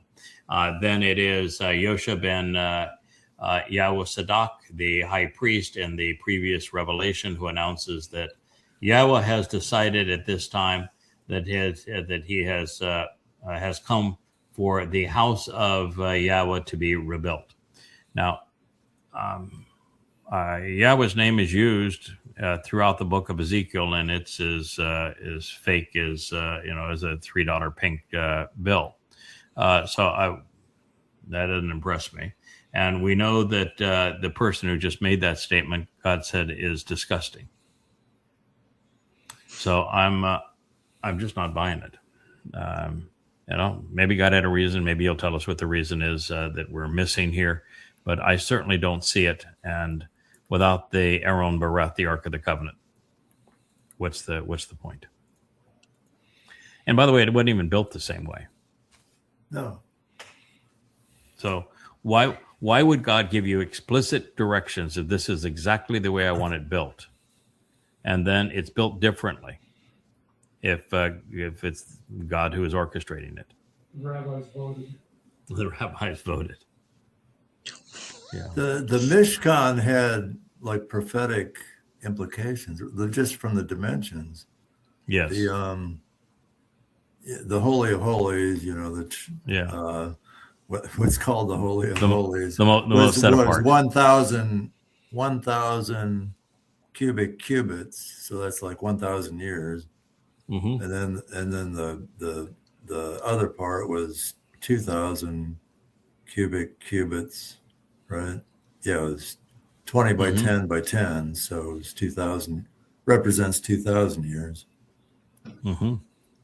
Yep. So the 2,000 years is the time Dod's between Dod fulfilling Pesach Matzah and Mow'edym, and us fulfilling Chag Sukkah with Taruw'ah, Kaporeth, and Sukkah.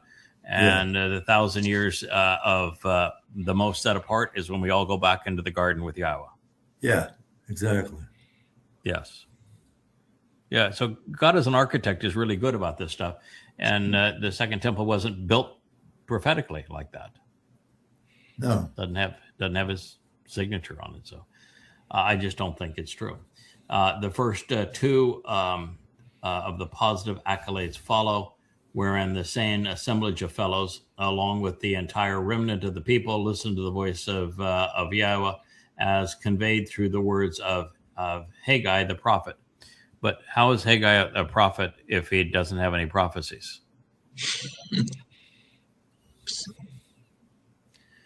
What we learned that Yahweh stirred up the spirit of Zerubabel, the governor of Yehudah, and the spirit of Yosha, the high priest, the spirit of the entire remnant of the people, and they came and they worked on the house of Yahweh. That's Haggai 1 to 12 through 14, with everything in Haggai is chapter 1. It's only one chapter. Concerning Yahweh's negative assessment of these guys in the previous prophecy, he was using them much like he had used Cyrus, if in fact that was his intent, or alternatively, the assessment would be that without prophecy, the paper thin testimony of Haggai was not inspired by Yahweh, and like Ezekiel, it falsely claims otherwise. I know that in doing this job now for 25 years and writing 30,000 pages and being absolutely in love with Yahweh's teaching and with prophecy, I have never had an inclination to go to any one of the books talking about that period. I mean, other than here, I'm going to tell you this is what it says. So you want to know who the player is, then I don't see any credibility to it. So I just don't think that his final narrative reads as follows, but I do not think it was inspired. So let's say to Zerubabel, which means the seed of Babel. That's a really bad name. The governor administering the district for the king that he was administering for happened to be a pagan king of Babylon, Cyrus, of Yahudah, saying, I will shake up the heavens and the earth. But God didn't. Not at that time.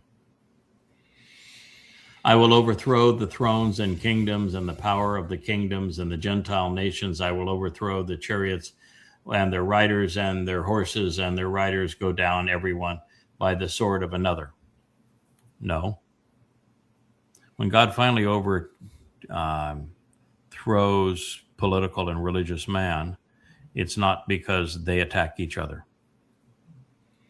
God specifically provides a sword of light to take them out. So that's not prophetic. It didn't. That never happened. And it's not what God says is going to happen. So I'm not buying it. That's Haggai 2:2. I'm sorry, there's 2 chapters. On that day declares Yahweh of hosts, I will grasp hold of you, Zerubabel, son of Shealtiel. Shealtiel means I question God. Another great name, huh? Who has served my interest, declares Yahweh, and I will make you like a signet ring. Because a signet ring was the seal of denoting an official identification. Because I have chosen you, declares Yahweh, of the spiritual messengers. Haggai, my feast, 2:23. Now, this is problematic because there were no kingdoms overthrown by Zerubabel. Not by Israel either. Not in the centuries that followed him. And not even since that time. And it's not the way it's predicted to go forward, even after our time. The name is toxic, both names. And if Yahweh wanted a temple on the mount, he would have protected the one he designed with Dode and built by Solomon. He would have taken his Arown Beryth, Ark of the Covenant, out of hiding, so it would have a purpose, and it would be built on exactly the same footprint, and it wasn't. Further, if he wanted such a thing, the Romans would have been unable to destroy the replacement, and he certainly would not have had a person like Herod reshape the Temple Mount, put Roman structures on top of it, and rebuild the temple. He would not have done that. I mean, Herod was a scumbag. Nor would he have allowed the temple to be destroyed and to have its contents be used to build the Colosseum. Moreover, in Zechariah 2:6, Yahweh is opposed to Zerubabel and not in favor of him, and says he's filthy scum. So the most positive spin that can be placed upon this is that Zerubabel is similar to the king who had sent him. In Yasha'yah 45, God said that the arrogant and murderous pagan monarch, thus says Yahweh, to his anointed, to Cyrus, for the sake of my associate Jacob and Yisra'el, my chosen, I call you by name. I name you, though you do not know me. So Cyrus doesn't have a clue who Yahweh is. So Israel should be careful when this says the second coming of Cyrus.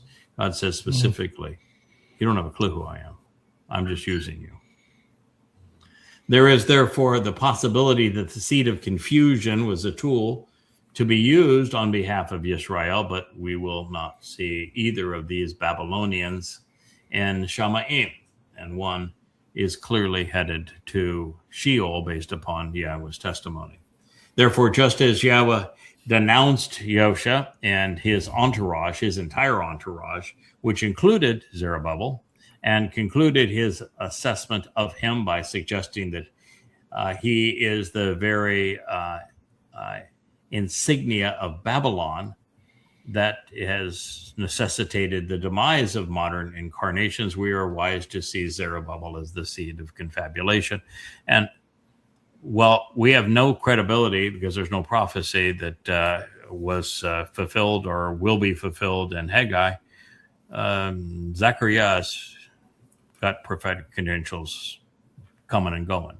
So if he says the guy was a bum, guy was a bum. So Yahweh used an ordinary man coupled with a strong and forceful hand to withdraw his people from Mitzrayim. But this mission is different. Babylon isn't so much a place of slavery, but a host of debilitating institutions and crippling beliefs.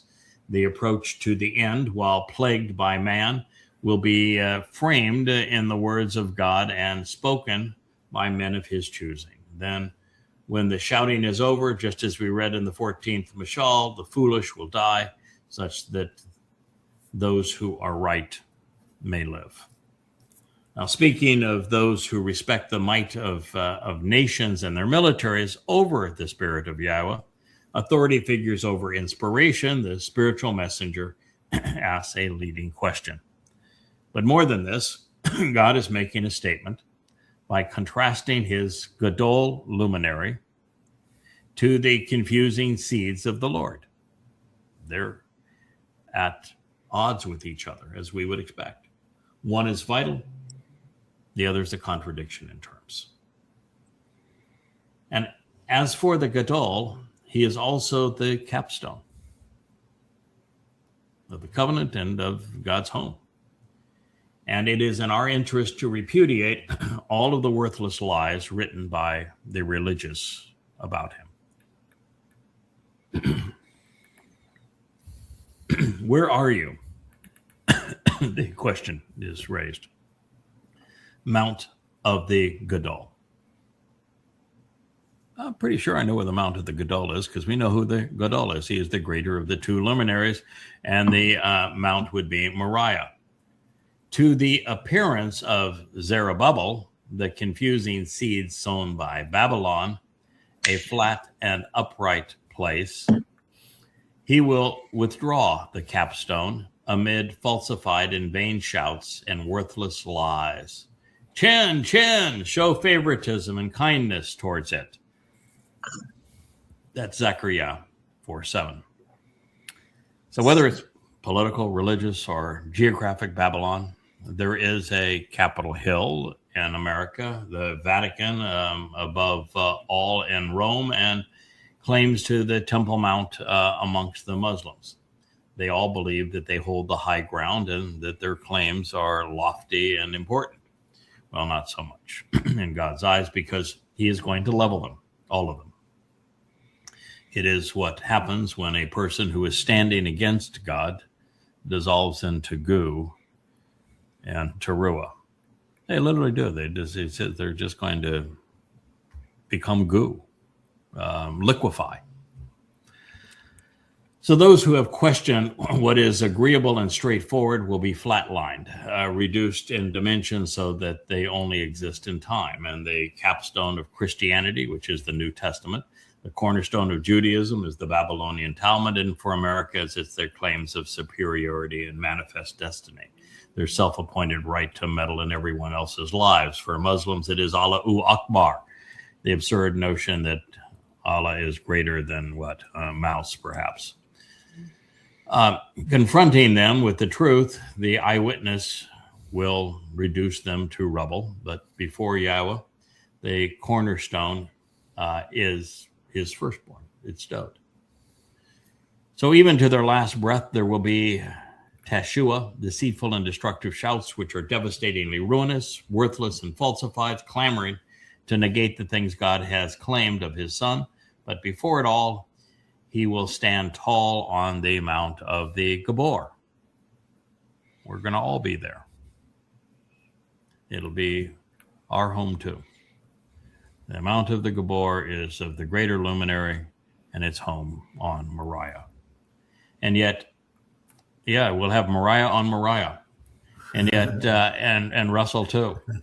And yet, even as the exemplar of man's most, well, we're going to get Mike there, but he's going to be fact checking to make sure all those stones are in the right place and that we're all positioned correctly.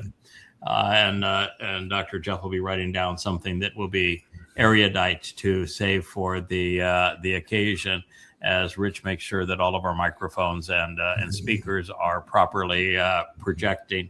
And Perry will be calculating the possibilities that all of this was properly prophesied in advance, as Kevin makes sure that everybody in the covenant family is contributing as is appropriate. And so there we're going to be on the Temple Mount, and even as the exemplar of man's worst behavior will also be there, the preeminent beast is going to be there as well, the man that they think is the reincarnation of Cyrus, and that's going to be is the modern incarnation of Zerubabel, and that will be manifest through the greed and grift of one Donald J. for Genius Trump. I love that piece. What is the J for in your name? It's for genius. I put together a puzzle. I did it in 3 days, and it said right on the puzzle that it was for 4 to 5 years. I know. I was a genius. Oh, no. J for genius. He actually said there was an award that he called the Genius Award, and that he named it after himself. He is the ultimate palm to the head sort of a guy. We'll end our program on this note. My eyes are beginning to run with the Sahara sand that kind of picks up during the day, and we can only go so long. Voice is beginning to wear out after 5 hours of vlogging today. So we'll say goodnight with this. Then the message of Yahweh with me to say, the hands of Zerubabel, the confounding seed of Babylon, had laid a base by conspiring together at that moment for the house. But his hands and influence will be cut off, and it will cease to exist based upon his actions. So it would be deadly to be associated and plundered by him, because he was greedy for unjust gain. He thinks that Zechariah had his number. You don't want a legitimate prophet to say that what you have done is going to be cut off because you were a greedy SOB. I'm just saying that's probably not a good thing. No. And therefore, you will know, Yada, that Yahweh of the spiritual messengers has sent me to you. So that's a good place for us to stop. You can trust somebody that was sent by Yahweh, but you don't want to be trusting the seed of Babel for anything. Why don't we choose a song? We've got two beauties there to end our show tonight. Do we want the concerto to the Bashar, or do we want people who antagonize people? What do you think? Rich, what's your call? I'm going to call it concerto. Oh, good. Okay. We got a concerto. Mariah is a concerto. We got two concertos. Yeah. Russell's concerto. Mike? Yeah, let's do it. I like people. Okay. So we have three concertos. Three concertos and a people. It's people's night. It's people's night. It's people's night. It's people. So now it's 3-2. She's so pretty. Okay, what are you saying there, Dr. Jeff? It's concerto all the way. Oh. What were you going? Oh, concerto. Okay. So now we have 4-2. Perry? 5-2. I am also concerto. It is 6-2. But the man that controls the Can play whatever he wants. he can play whatever he wants.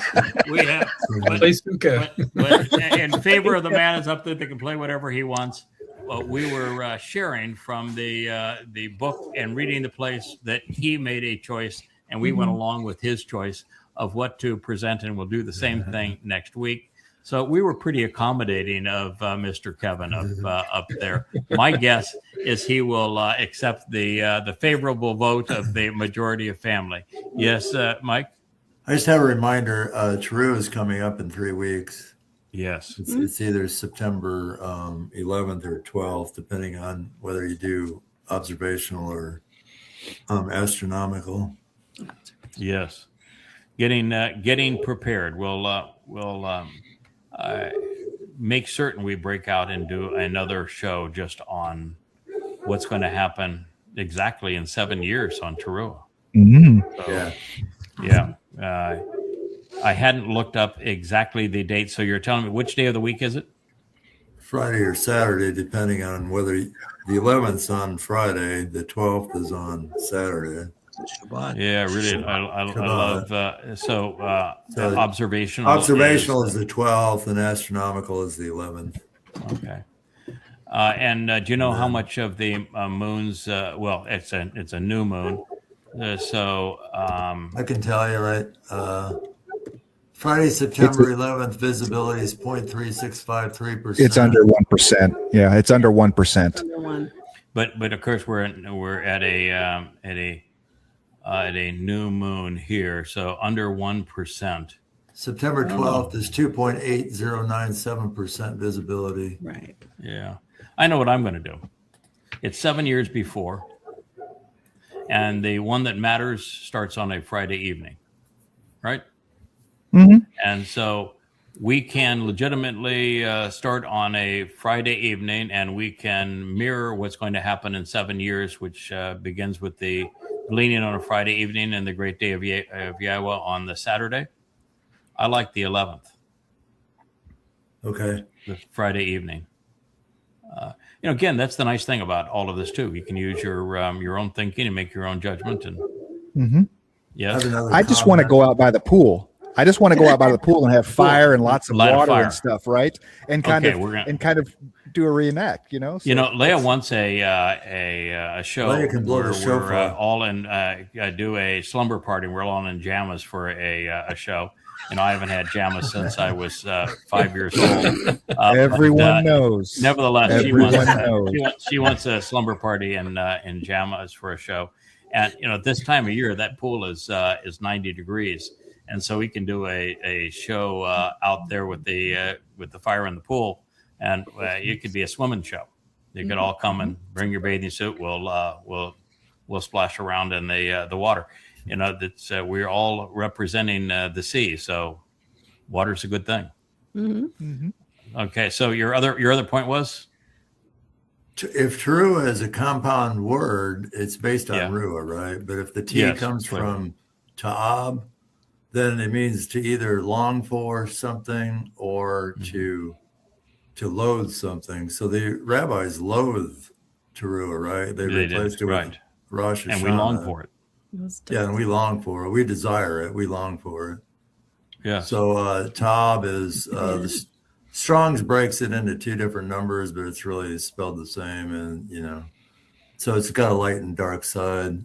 So it's H8373 or H8374.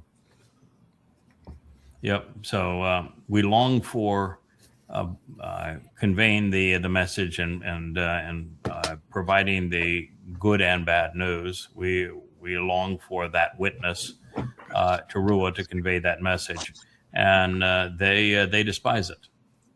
Right. Yeah, they replaced it. Yeah, they replaced it with Rosh Hashanah. So I like the 11th of next month, Friday, because we can replicate what's going to happen exactly 7 years. So we're 11 days away from it being exactly 7 years. I like that a lot. So we will celebrate that. And between now and then, hopefully we'll have, we can't lose on either one of these two. And they are, by the way, also just like Taruw'ah, there's a light and dark side. This is the dark side of people, although with a very pretty person telling us about these people. And then we have the guy that looks like the deer caught in the headlights on the other side by way of contrast. But it is an uplifting song about the job of the Bashar. So you can surprise us. Does it matter that Leah voted people? Leah voted in the chat, and she voted people. Yeah, that would have. Does that matter? No, because it's still that make it to what, 6-4, 6-3. Oh, 6-3. Yeah. So Okay. yeah, 6-3. Okay. So it looks like it's going to be the concerto. I could switch. In fact, you know what you could do? You could play them both, right? You could follow concerto by people, and everybody wins. How about that? We're going to follow. We have to do it in that order because people steals the crowd. Because Yes. you get, when you have the really pretty girl in the pretty dress, and all of the Depot's graphics, you can't have that precede the one that's got no graphics, even with the music being powerful. So we'll do it in the right order. We'll have one or the other, and we'll get to listen together. Just as a reminder, while concerto is playing, our mics are all live, and we are on the screen. That is not the case when people plays.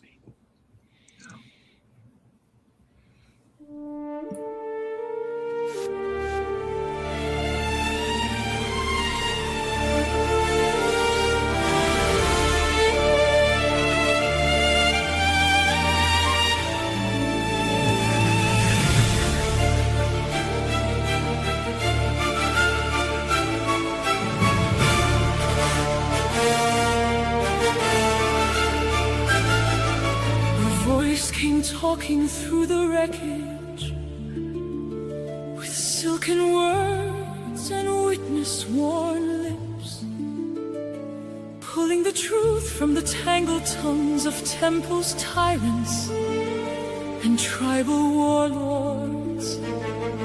Not a throne nor a thunderbolt, no god in a borrowed disguise, just a man with a map of meaning and a match for manufactured lies. He found the name beneath the noise, the name religion had erased and nullified, took the dust off the ancient door and let the living light back in. From Qumran caves to crowded airwaves, from the script to the speaking room, gotta follow the thread through the centuries and call the children out of gloom. No price on the pages, no purse for the proof, just a voice for the voiceless and a roof for the truth. Hear the bright good news, bring the matter back to the blue. Sound the signal strong, Yahweh's name has waited too long. Yahweh knows, so Yahweh shows where the river of revelation flows. Not religion, not a ruler scar, just truth on the tongue of the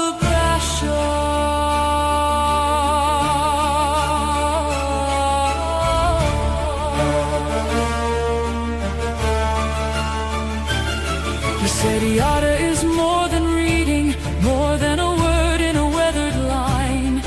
It is knowing, naming, noticing the Father's mind meeting mine. Torah, not a tethered burden, but a trail through the thorns and thistles. A signed invitation home to family, not a book of religious whistles. Doubt sang first from the doorway, the beloved bore the cost. The Lamb crossed death and opened life for every child once lost. And the herald holds up the lantern, not claiming the light as his own. He points through the fog of falsehood to the Father, the family, the home. No creed to control you, no laws to command.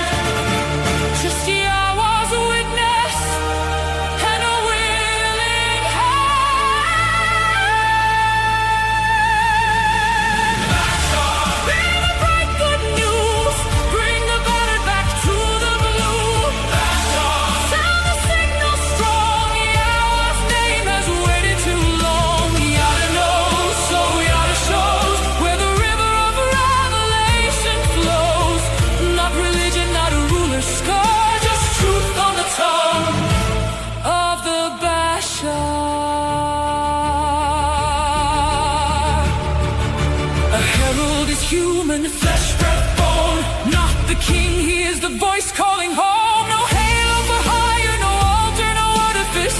Only the evidence, only the witness. When the world sells shadows as salvation's flame, the Bashar brings back Yahweh's name. When the scrolls are silent and the proud depart, he puts the promise back into the heart.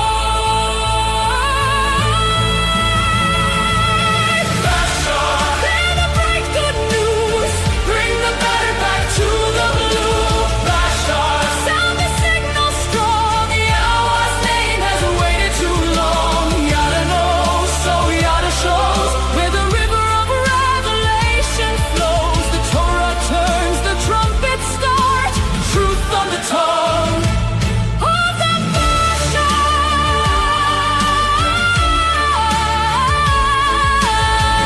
Not the lights, but lifting the lamp. Not the way, but showing the map. Yahweh, know him and come home.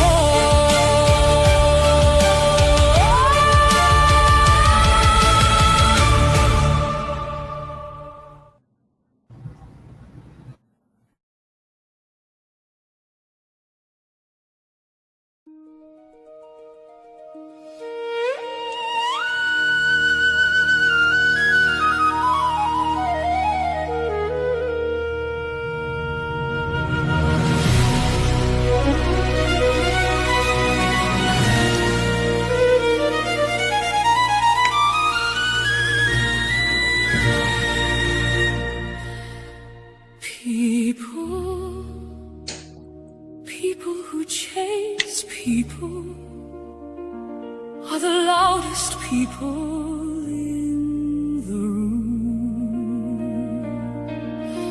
We're talking, always talking, never listening, and yet letting ego hide all the truth inside, acting more righteous than right.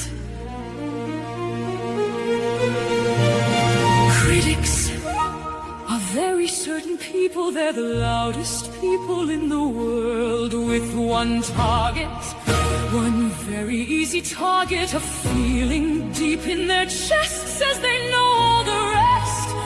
No need to examine first, just be a voice that needs to curse. People who predate people, voices that need a villain, are the weakest voices in the room, with one mirror, one very honest mirror, feeling deep in the soul, says they're fragment, not whole.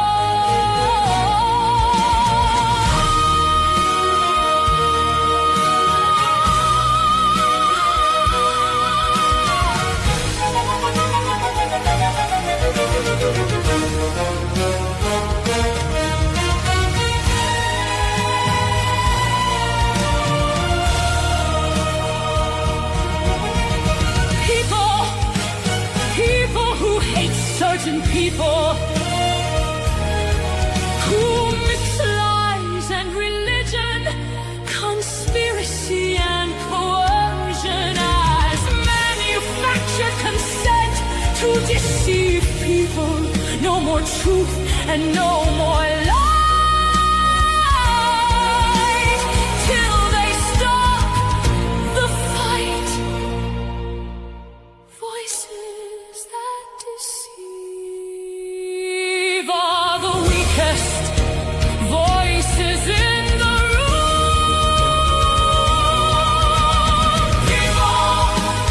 People are most deceived in themselves.